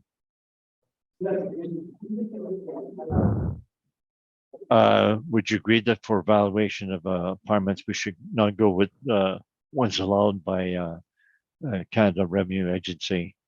We should go with the market indicates. I guess it might depend on the situation. And then you say it would be outside of market norms. Do you have any evidence as to what a market norm is? The market norms for repair and maintenance might range from about 500 or 600 to maybe about 2,000, and so that would be kind of the range for market norms. So if we're going close to the 3,000, that would be outside of the market norms. So would you agree that for this property for 2010, 2018, that whenever, as per my rebuttal evidence, that it has been accepted by the assessor and or the boards that we use the major repair and maintenance, excluding the some of the items like roof and that the appliances and flooring were accepted as an expense? Well, I mean, I'm not even, that could potentially be the case. But I mean, you've also sort of determined some of those expenses to be 50% or 58% up to, I guess, your experience. Okay, that's all the questions I have. Thank you. Ms. Davidson, I have none, thank you. Mr. McIntyre. I have no questions, thank you. Clarification, this is all model driven. Mr. Wong? Yes. Thank you.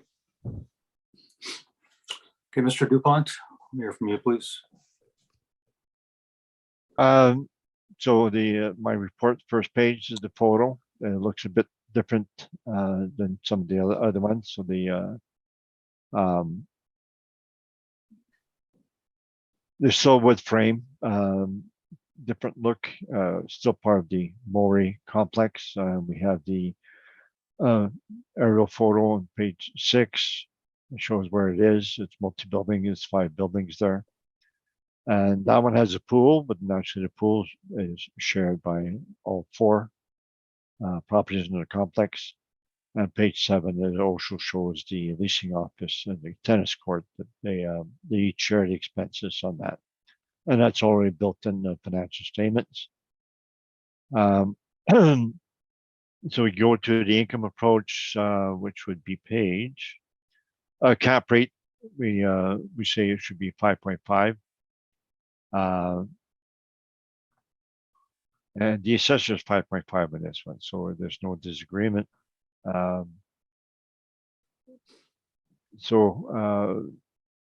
This one has lower rents than the other ones. So the line 3, the average rent is $956. The assessor is $1051, and line 13, we have a lower EGI than the assessor by 70,000 or so. Then the expenses we stabilize normal way. The repair and maintenance, $22.83 per suite is what we stabilize that, and we have that on the next page. So page 14. And red and blue are the items that we excluded. So for roof, we allow repairs to the roof. We don't allow replacement. So there was one higher year in 2018 we disallowed. So we averaged at 6,500. That's what we allowed. Hot water tank, we allowed the 5-year average. Windows and doors, they had some high years, 2018, 2019. We disallowed those high years. So we did the averages between those high years. general building, we have disallowed the high year in 2018. Flooring replacement, we disallowed the high year in 2019. And so the stabilized comes to 217. We show the maximum 400 there. Again, that's a 2020 maximum. It's now 500. So we did not update that. So there's still about half of what the maximum would be. Appliances is 67 per suite, which is on the low side. Painting, we disallowed the one high year, 2018, and it's still below the maximum. And building exterior, so they have recurring expenses of building exterior, but we disallowed the one high year in 2020. So the stabilized repair maintenance shown at the bottom. So each individual item is stabilized. It comes to 2283 per suite, 331, and that's what shows up in the previous page. And then when we take the 5.5 cap rate, we get a value of 12,283,000. So we have a big difference in net OI due to expenses and rents. And that's my report. Thank you. Thank you. Mr. Wong, questions for the applicant?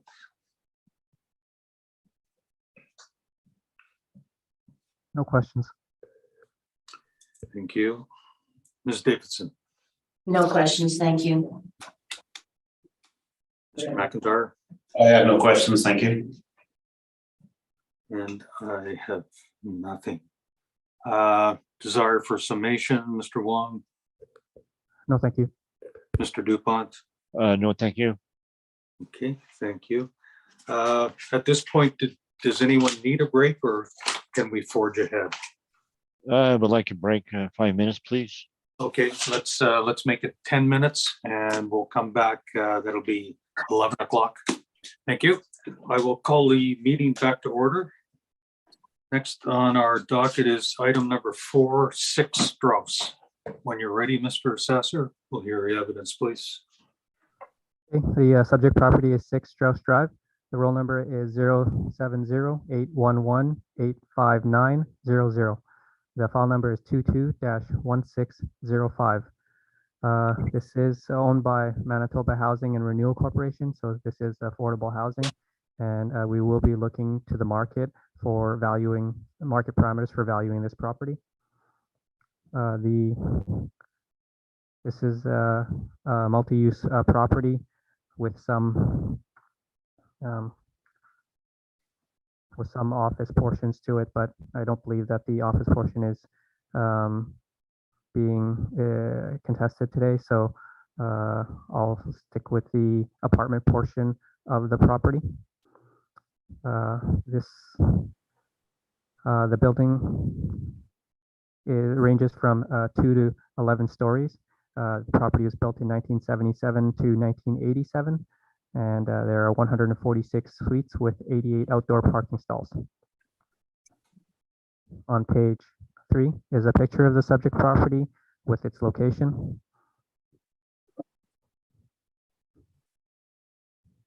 You can see that. Sorry, it sounded like it cut out for a second on our end, possibly. Oh, okay. The last sentence. Is that okay now? Yes. Yeah. Is that okay now? Yes. Okay, sorry. Sorry, on page 3 is a picture of the subject property with its location. You can see that one of the buildings is a taller building with the heating and ventilation on top, and the other ones are more standard apartments.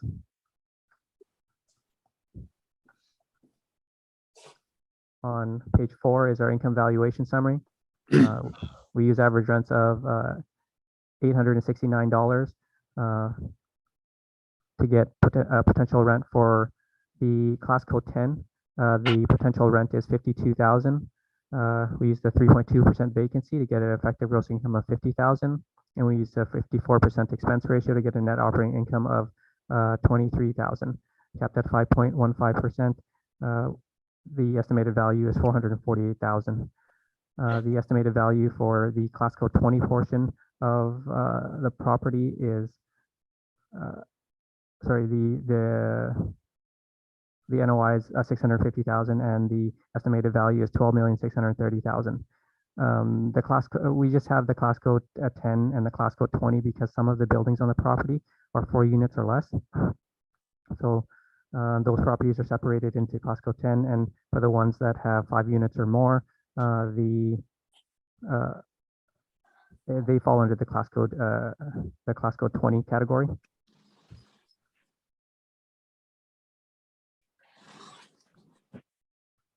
On page 5 is information on the number of units and the rents, and also the 1,560 square foot of leasable area, which is exempt. On page 6 are some rent comparables showing that the rents that we've applied are a little bit below what's in the market. On page 7 are some comparable leases.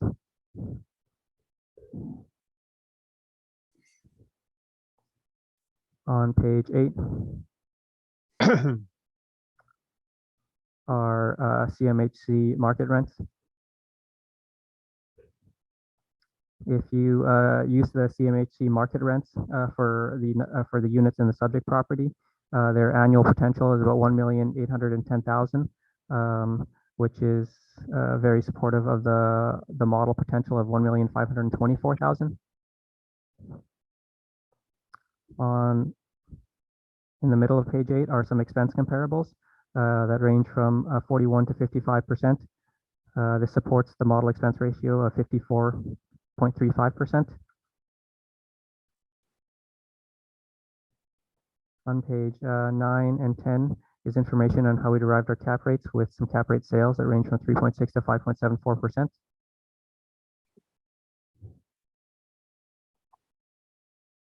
On page 12 is a chart for the CMHC rents that I use to calculate the CMHC rent potential. On page 8.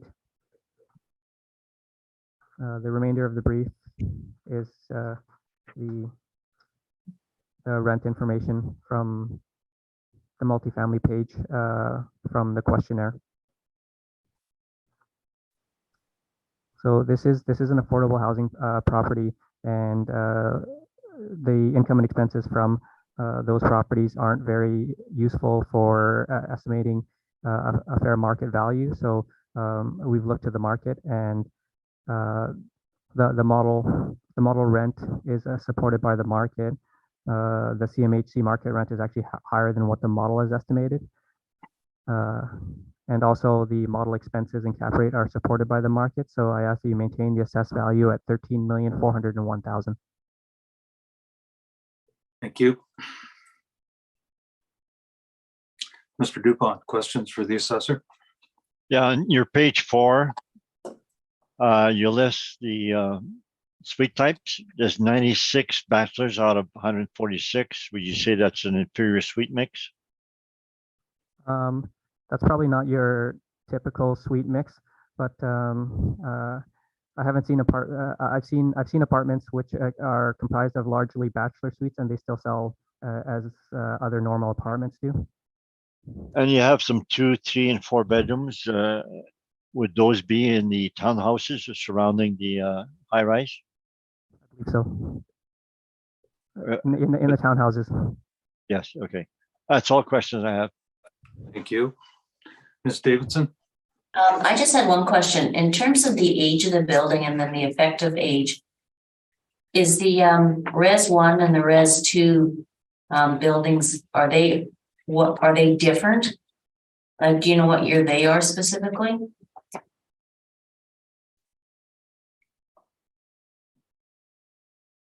Unfortunately, I don't have that. I would be able to look it up, but I don't have it in front of me.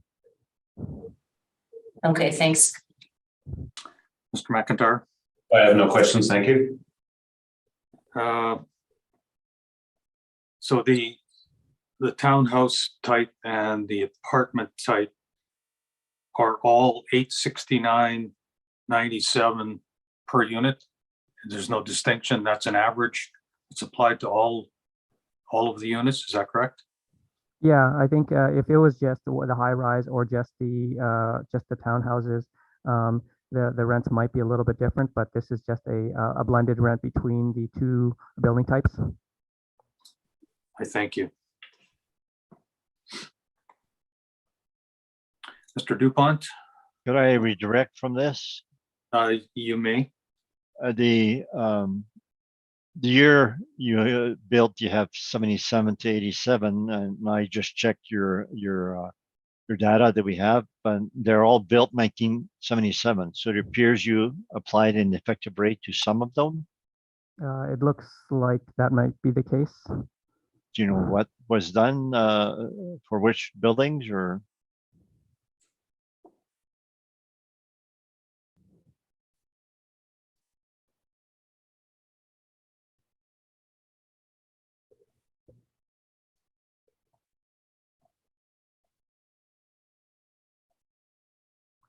It could potentially be in to reflect some work that was done to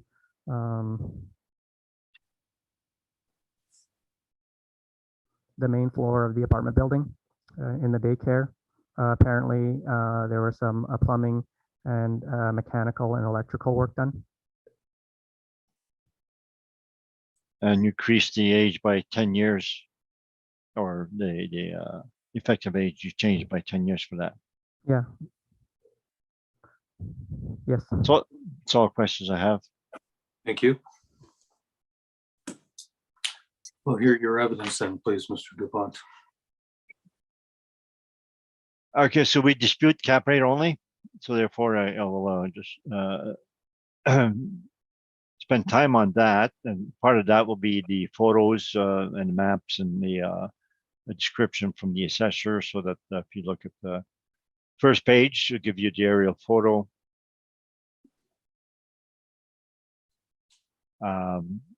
So you see the high rise, which is mainly bachelors. That's where likely all the bachelors come from, the 96 bachelors.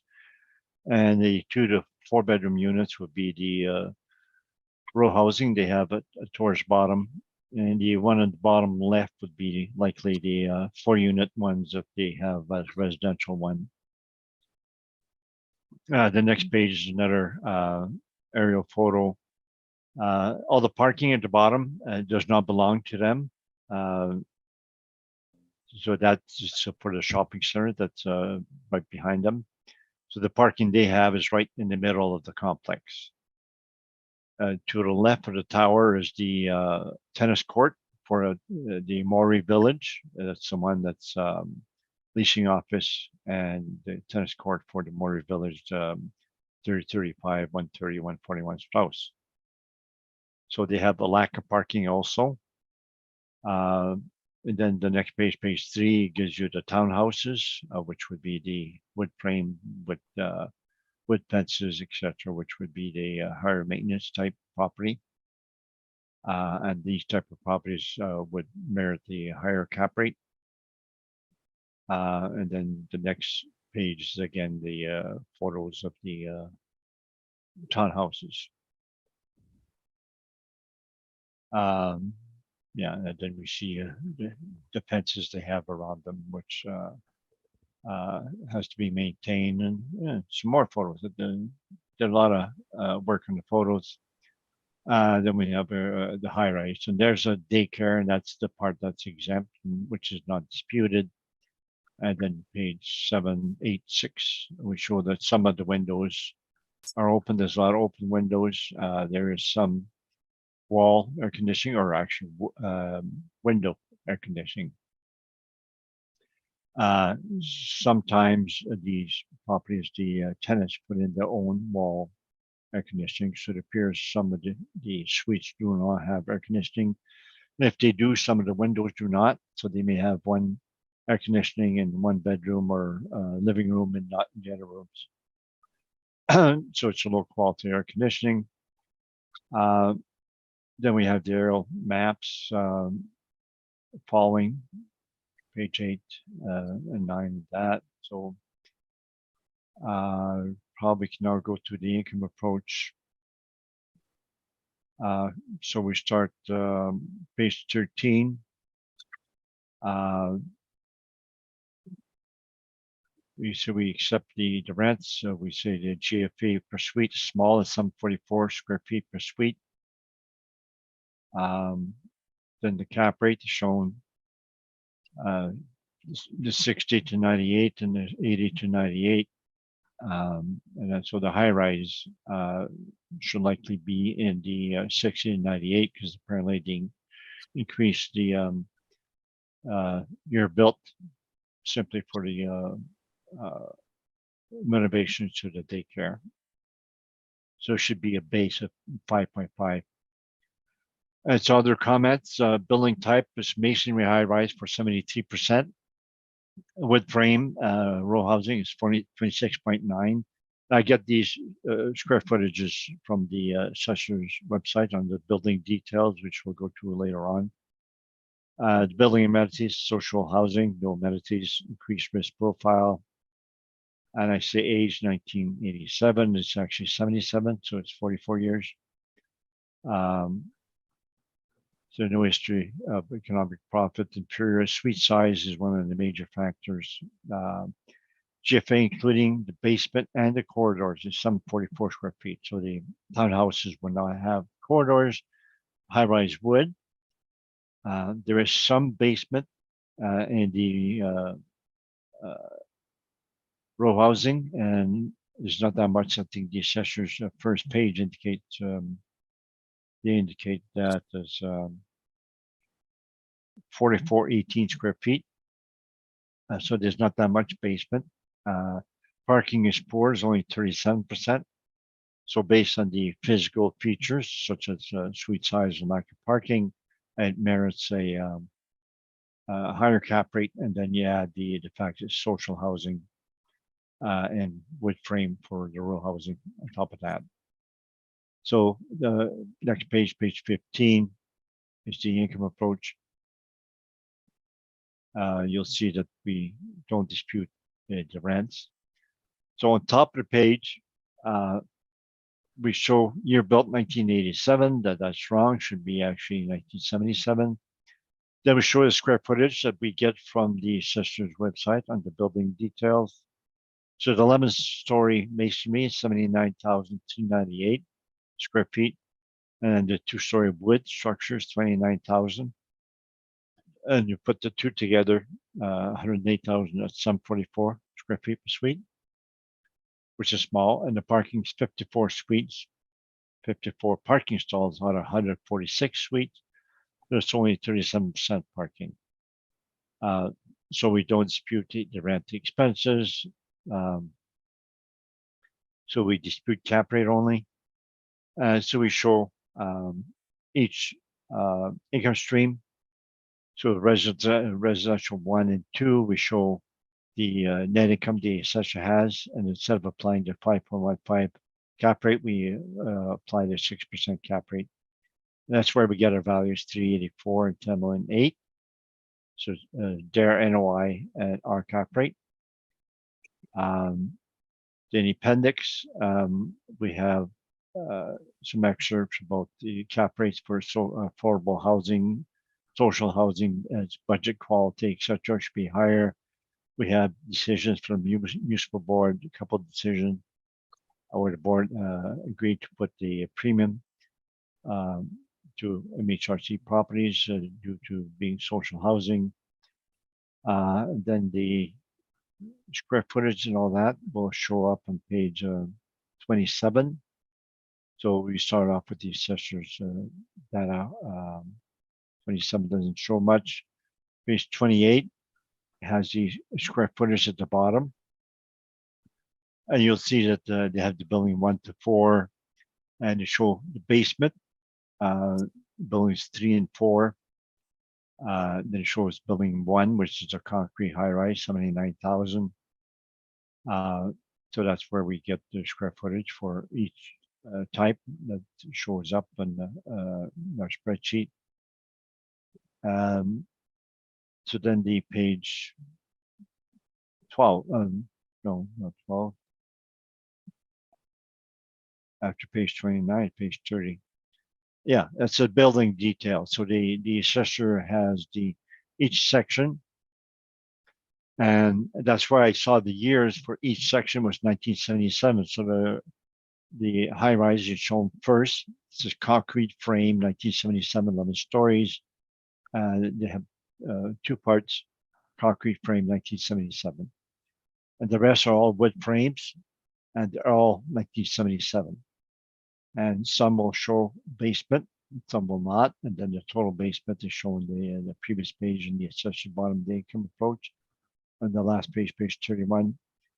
Also, all the years are 1977 and then show 1987. So nothing was built in 1987, just an effective age that they applied to apparently the high rise.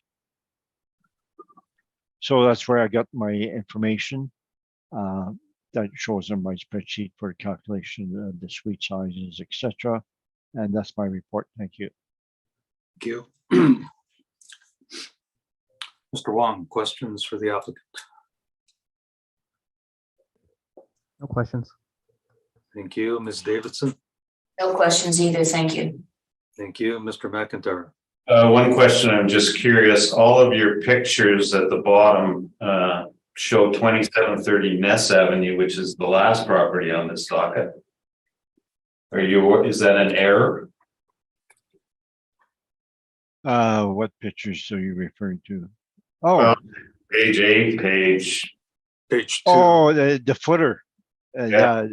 The footer says 2730. Yeah, I forgot to change the footer. Sorry. So the photos are of the subject 6 Strausses as I guess we use 2730 Ness as our template, and I forgot to change the footer.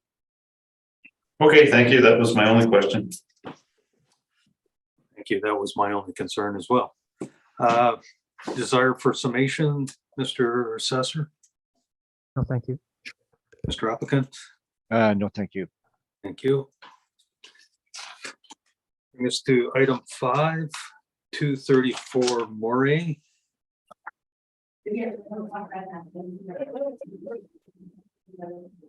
When you're ready, Mr. Wong. The subject property is 234 Moray Street.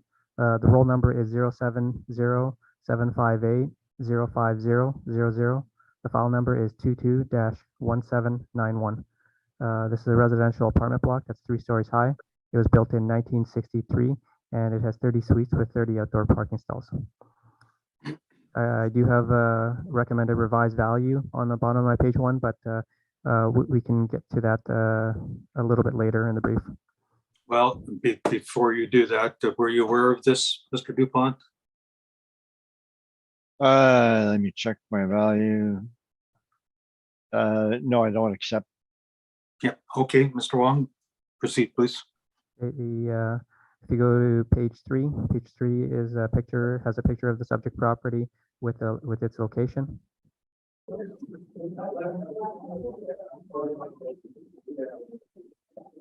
On page 4 are some interior pictures of the subject property. On page 5 is our income valuation summary. We use average rents of $1,044 to get a potential income of $375,000. We use a 3.2% vacancy to get an effective gross income of $363,000. And we use a 47% expense ratio to get a net operating income of $191,000. Capped at 5.3%, we have an estimated market value of $3,620,000. On page 4 or 6 are some rent comparables that shows that the rents that we use are in line with what's in the market. On page 7 is a summary of the income and expenses submitted by the owner. In 2020, their income was $363,000. Removing some interest, their effective income is $360,000, and their expenses are $260,000. But that includes $119,000 in repair and maintenance, which works out to about $4,000 per unit, which is pretty high, and I would likely to include capital. I removed the actual repair and maintenance of $119,000 and included a market repair and maintenance of $36,180, which is about $1,206 per unit. And the 1,206 is based off of the chart on the bottom of page 7, which is the repair and maintenance comparables. So using a market repair and maintenance figure, their operating expenses are 179,000, which is about 49%, and their operating income is about 180,000. The 180,000 is less than what the model is estimated at 191,000, and so recommending a revised value of 3,474,000 based off of their net operating income. On page 8 and 9 is information on how we derived our cap rates, and some cap rate sales that range from 3.6 to 5.74%.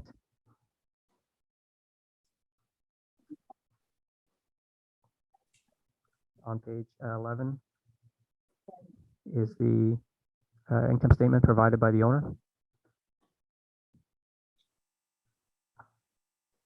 So the model cap rate is supported by the market, and the revised NOI is supported by their actual NOI. So I ask that you accept the revised value of 3,474,000. Thank you. Mr. Dupont, questions for the assessor?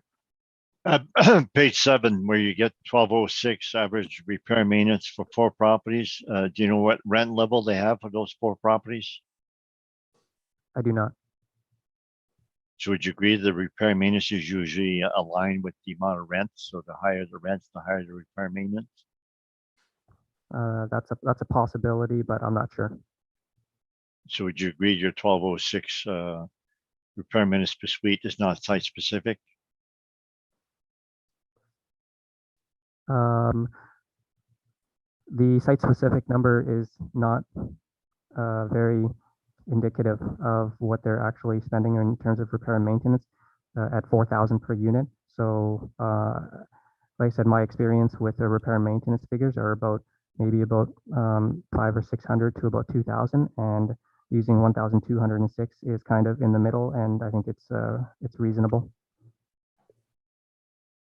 So your revised EGI is 360,000, Yes, which is slightly less than what you had. 363 is what you had, right, for the model.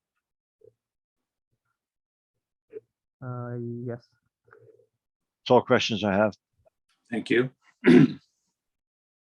Ms. Davison? I just had a question on your cap rate. You're using 5.3. That wasn't revised as part of your revised recommendation, was it? No, that's the model cap rate for the subject property. Okay, I'm just wondering, because it's a 1963 property and it's doesn't have a lot of suites. And then when we looked back at Ronald, which was 1967, you used a higher cap rate. I'm just, how did you come up with the 5.3?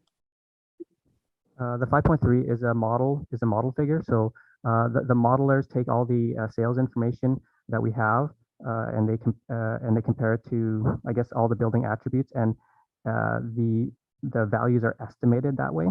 And with regards to the algorithm that's used to maybe select 5.3 or 5.8, I'm not sure about that. But like in my observation, the cap rates that the model has utilized, they do result in accurate estimates of value. Do you think it has to do with the low number of suites in the building, or what would you attribute it to?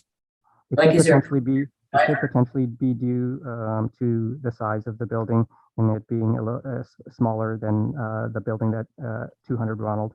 That's what I've noticed is sometimes when the buildings are smaller, that the cap rates tend to be lower, and it could potentially be due to the accessibility of smaller buildings as compared to larger buildings having a lower cap rate.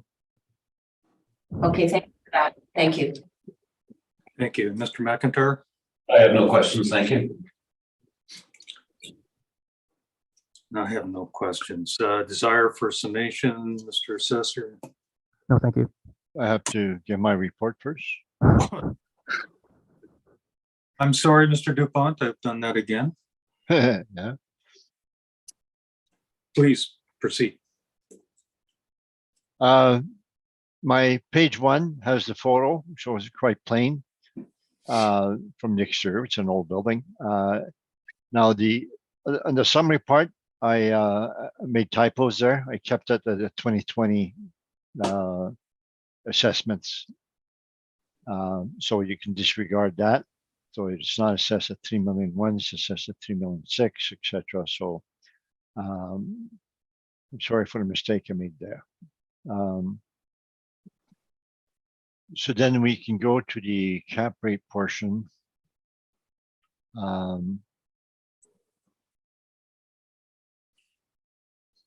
So page 11.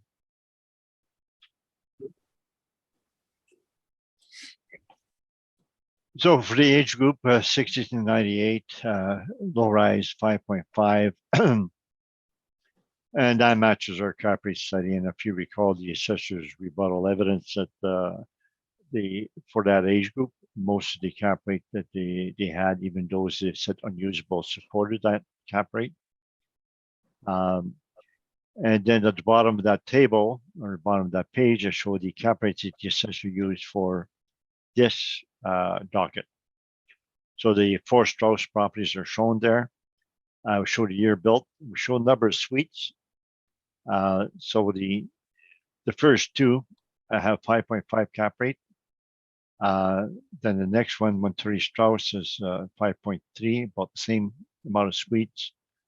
141 Strauss, 1978, almost same age as the first one. There's also a large amount of suites, 100 suites, 5.3. And then 200 Ronald there, 297 suites, 1967, 5.8. And these, then I had the last column, the BOR or NBM cap rate for 2020 that we applied for these 5 properties, that's 5.5. Then the income approach is shown to page 13.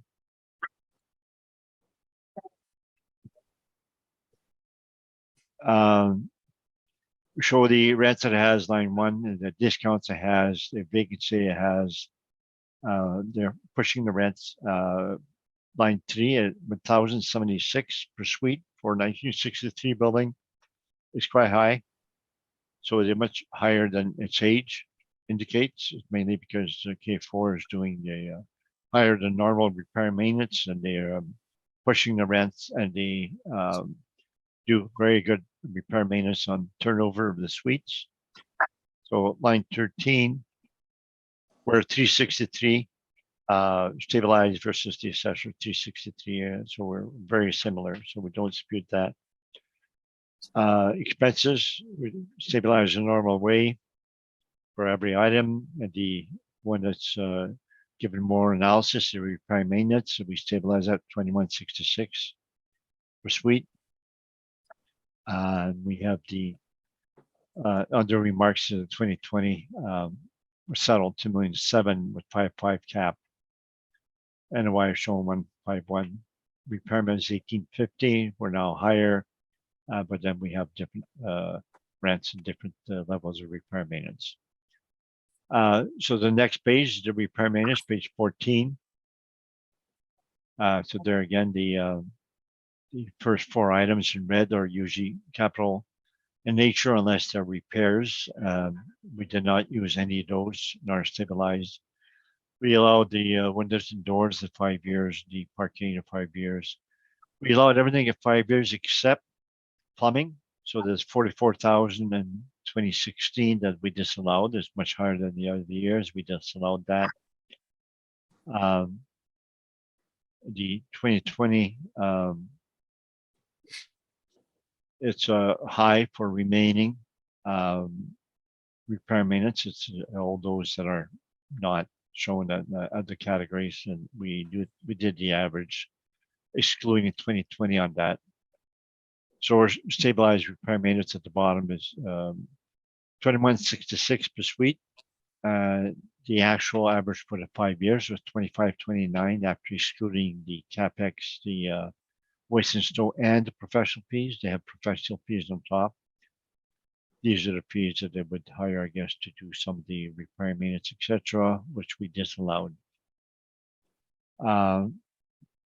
So we have lower repair maintenance than the actuals, mainly because we stabilize each individual item and we scooter some item. And on the far right, the maximum, there again is say 2020 level, they're not higher, 500 to 25, etc. And the flooring replacement is 299, is lower than the maximum, and appliance 167, and it's lower than the current maximum of 225 based on the more current costs for appliances. The painting is 219 at or about the maximum for 2020, but 2023 maximum, I believe, is 225. So everything's in line there. So that would be my report. Should we plug in the repair maintenance to previous page and we get the value 2,000,008. Thank you very much. Thank you. Mr. Wong, questions for the applicant? Questions? I'm sorry. No questions. Thank you. Ms. Davidson? No questions, thank you. Thank you. Mr. McIntyre? And I have no questions. Thank you. And I have no questions. Now, desire for summation, Mr. Wong, No, thank you. Mr. Dupont? No. Thank you. We can move on to item 6, 30 Strauss. When you're ready, Mr. Assessor. The subject property is 30 Strauss Drive. The roll number is 070-811-68600. The file number is 22-966. This is a residential apartment block that's 2 to 3 stories high. It was built in 1977 and it has 158 suites with 167 outdoor parking stalls. On page 3 is a picture of the subject property with its location. On page 4 are some photos of the subject property.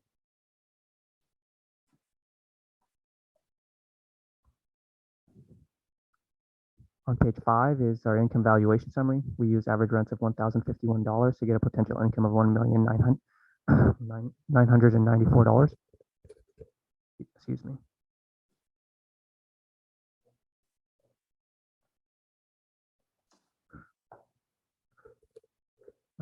We used a 3.2% vacancy.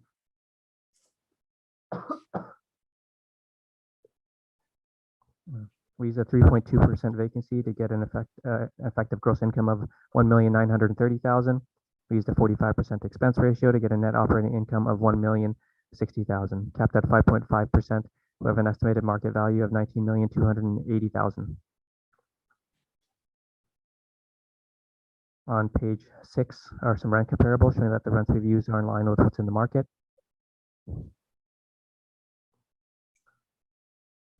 On page 7 is a summary of the income and expenses for 2020. Their income was $1,927,000, but less interest, their income is $1,921,000. Their expenses are $1,238,000. Less some tax appeal fees and major repair and replacement. Their operating expenses are $851,000, giving a net operating income of $1,069,000, which supports the model's net operating income of $1,060,000. Once again, the current maintenance, the regular maintenance at $1,576 is within the range of market norms. And if you include the major repair and replacement, that would be $3,945, which would be outside of the market norms. On page 8 and 9 is information on how we derived our cap rates with some cap rate sales that range from 3.6 to 5.74%.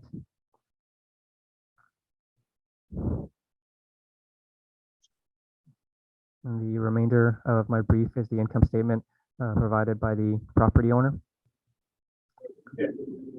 So when you look at the model, the model cap rate is supported by the market, and their actual NOI supports the model NOI. So I ask that you maintain the assessed value at 19,280,000. Thank you. Mr. Dupont, questions for the assessor? No questions. Thank you. Ms. Davidson, No questions either, thank you. Mr. McIntyre. On your mailer, page 11, it's showing outdoor parking at 229. And yet on your brief, you're showing 167.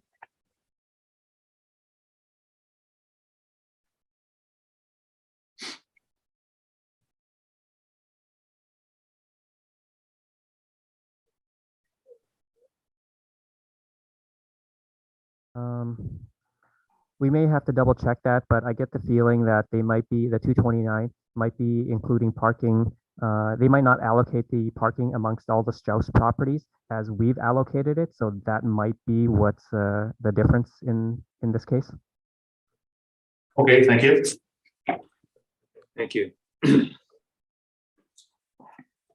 Mr. Dupont, you're ready. We'll hear from you, please. All right, so the photos are shown at the beginning. So they have a mix of buildings, some of the square building with some of the brick finish, and then some of the townhouse style with lots of wood exterior and wood fences and wood stairways, etc.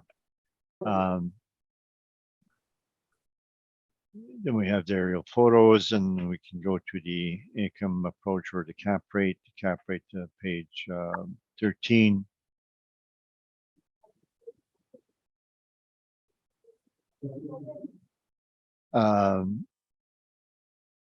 The assessor is 5.5, so we don't dispute the cap rate.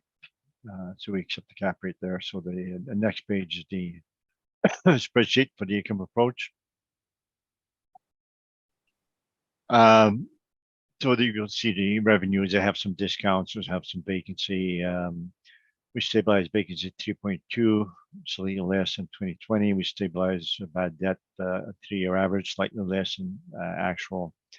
Line 13, the actual 1901, we stabilize 1903, so a bit higher than actual, which is close to the assessor. Expenses, we stabilize normal way for most items. Repair and maintenance is done separately. So the next page. So the next page, the page 15, shows the repair and maintenance. So we allow the roof and hot water tank at 50% of the 5-year average. They're recurring every year. We allowed the windows and pool at the 5-year average. The parking lot, it was high in 2020, and we disallowed that year. General building was high in 2020. We disallowed that year also. So we did the averages between 2020 for both. And then the maximum per suite, there again, it's the old amounts. We forgot to change that. So it's the starts off at 500. So the flooring appliance replacement are less than the maximums. On plumbing, we disallowed 2 high years. We did the averages between those high years. And building exterior, these buildings have repairs maintenance virtually constantly on the exterior, but we disallowed the high years. 2016, 2018, 2019, so we allowed those years. So the stabilized repair maintenance is 2784, bottom of the page. And the repair maintenance excluding the capex and the waste and snow, the first 4 items in the waste and snow are shown at the bottom for all 5 years, 2,800, 25, 31, 4,000, 34. They're all quite high. The average 3,200, but we stabilize at $500 less per suite because we disallowed certain items above. We come to 2,784. And that's how this property operates. We have the 5 years, and we have each item described, and it's also matching the rents that they're getting. So that's my report. Thank you. Thank you. Mr. Wong, questions for the applicant? No questions. Thank you. Ms. Davidson, No questions, thank you. Mr. McIntyre. I have no questions, thank you. Okay, desire for summation, Mr. Wong, No, thank you. Mr. Dupont. No. No, thank you. Sorry. Thank you.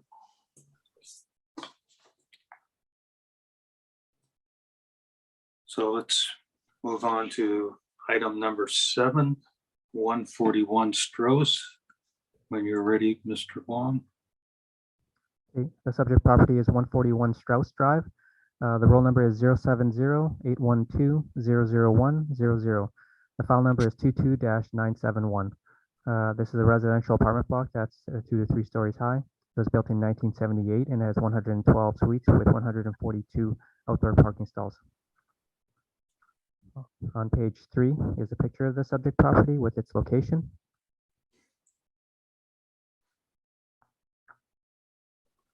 On page 4 are some more pictures of the subject property.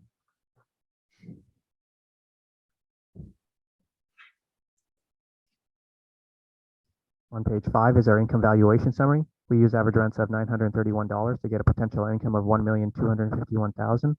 We used a 3.2% vacancy to get an effective gross income of $1,211,000. And we used a 53% expense ratio to get a net operating income of $562,000. We got the 5.3%, we have an estimated market value of $10,622,000. On page 6 are some rent comparables showing that the rents we've used are in line with what's in the market. On page 7 is a summary of the income and expenses submitted by the owner.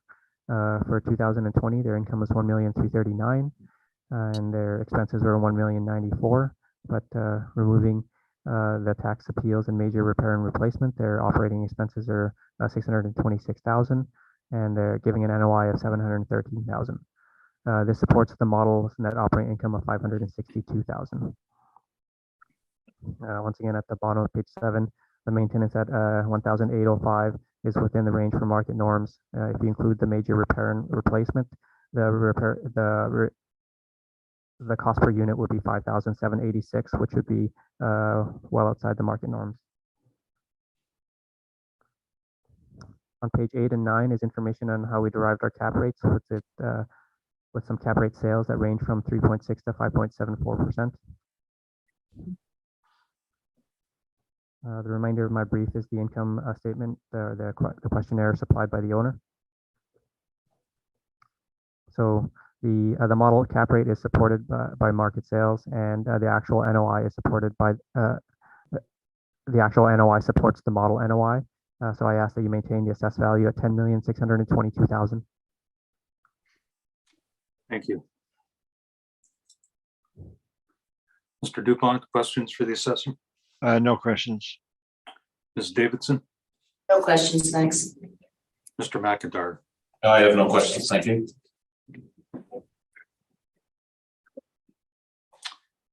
Thank you, Mr. Dupont. We'll hear from you, please. To the first few pages, we'll have the photos. You'll see there's a lot of wood exteriors there. So they wood frame, lots of wood. So it'd be more exterior repair maintenance on that. We can go to the cap rate, which is similar to before. So the assessors at 5.3 or 5.5, and we show at the bottom page 13 the cap rate they have for the 4 Strauss projects, and have 2 at 5.5 and 2 at 5.3, and this is one of them. They have a 5.3. The income approach is shown page 15.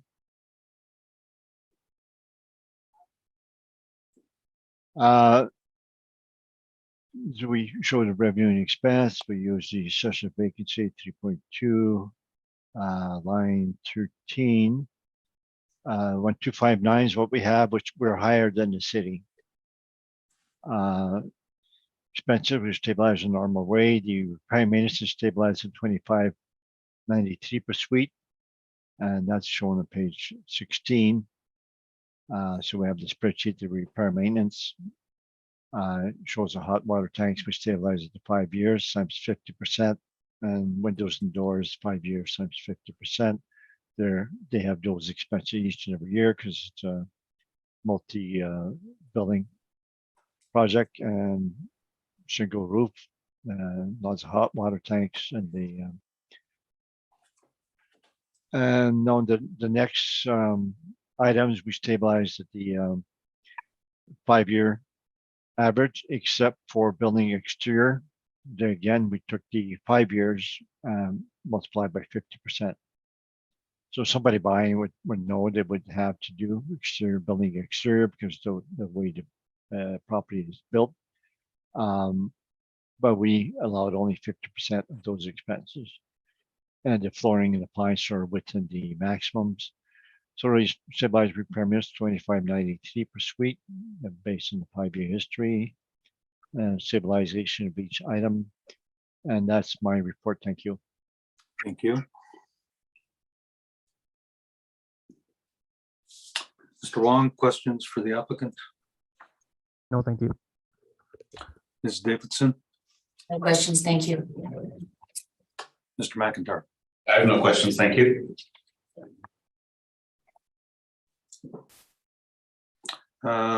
Desire for summation, Mr. Wong, No, thank you. Mr. Dupont. No, thank you. Thank you. That will bring us to the final item on our docket. 2730 Ness. When you're ready, Mr. Wong, we'll hear from you, please.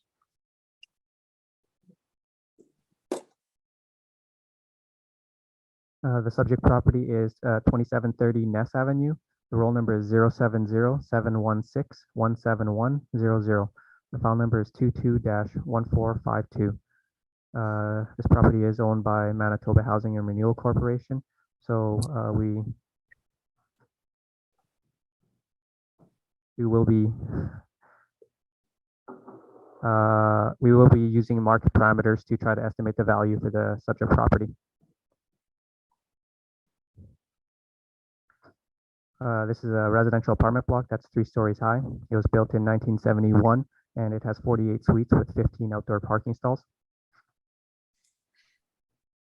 On page 3 is a picture of the subject property with its location.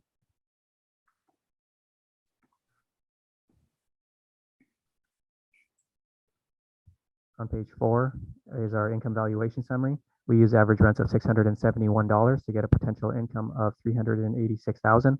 We use a 3.2% vacancy to get an effective gross income of $374,000. And we use a 57% expense ratio to get a net operating income of $157,000.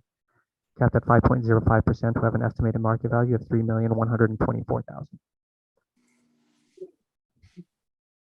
On page 5 are some rent comparables showing that the rents we've used are in line with what's in the market and maybe a little bit lower than market. And on page 6 are some CMHC rent comparables. If you use the CMHC rent for the units in the subject property, the annual potential would be $502,000, which is higher than what the model is estimated at $386,000. And after that are some expense comparables that range from 41 to 55%, which supports the 57% that the model is applied. On page 7 and 8 is information on how we derived our cap rates with some cap rate sales that range from 3.6 to 5.74%. On page 10 is the CMHC market rents chart. And the remainder of my brief is the income statement supplied by the owner. So when we look to the market for valuing this property, the model rent is supported by the market, and the CMHC market rent is higher than what the model is estimated. And the model expenses and cap rate are also supported by the market. So I ask that you maintain the assessed value at $3,124,000. Thank you. Mr. Dupont, questions for the assessor? I may have questions on the classification, but I want to confirm with you that we did file an appeal on the classification and liability. That is in fact an issue. Let me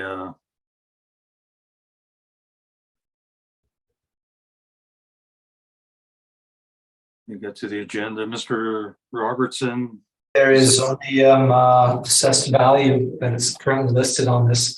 Let me just double check the application.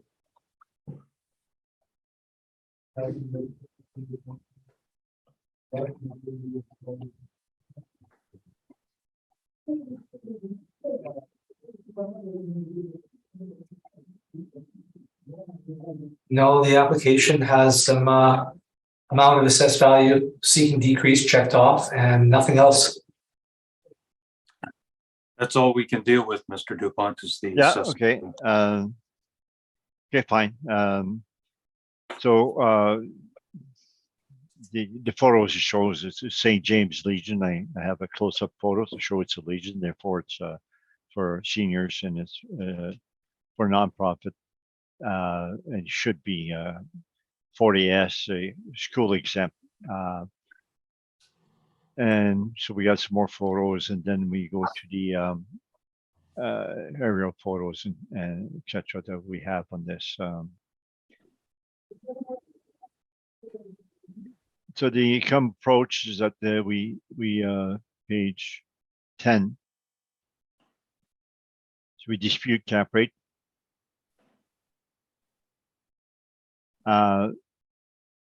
So built 1971, it's social housing, no amenities, increased risk profile, no history of economic profit, it's inferior condition.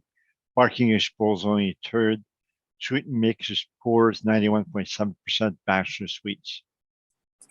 And because of that, we give it a cap rate of 6.5% to reflect those particular factors. So the next page is the income approach itself. So top of the page, we show the factors that would affect the cap rate. So it's nonprofit seniors housing, St. James Legion, 91.7% bachelors, 44 bachelors out of 48 suites, and the other 4 are one bedroom. A third parking ratio, small suites, GFA per suite is 479. If you take a gross floor area divided by number of suite, which is extremely small. So the rest income approach is that we don't dispute their NOI, line 33. The rent seems high at 672 per suite when you have very small suites like that. But we did not do any exercise to dispute the suite. All I'm saying is it's likely on the high side.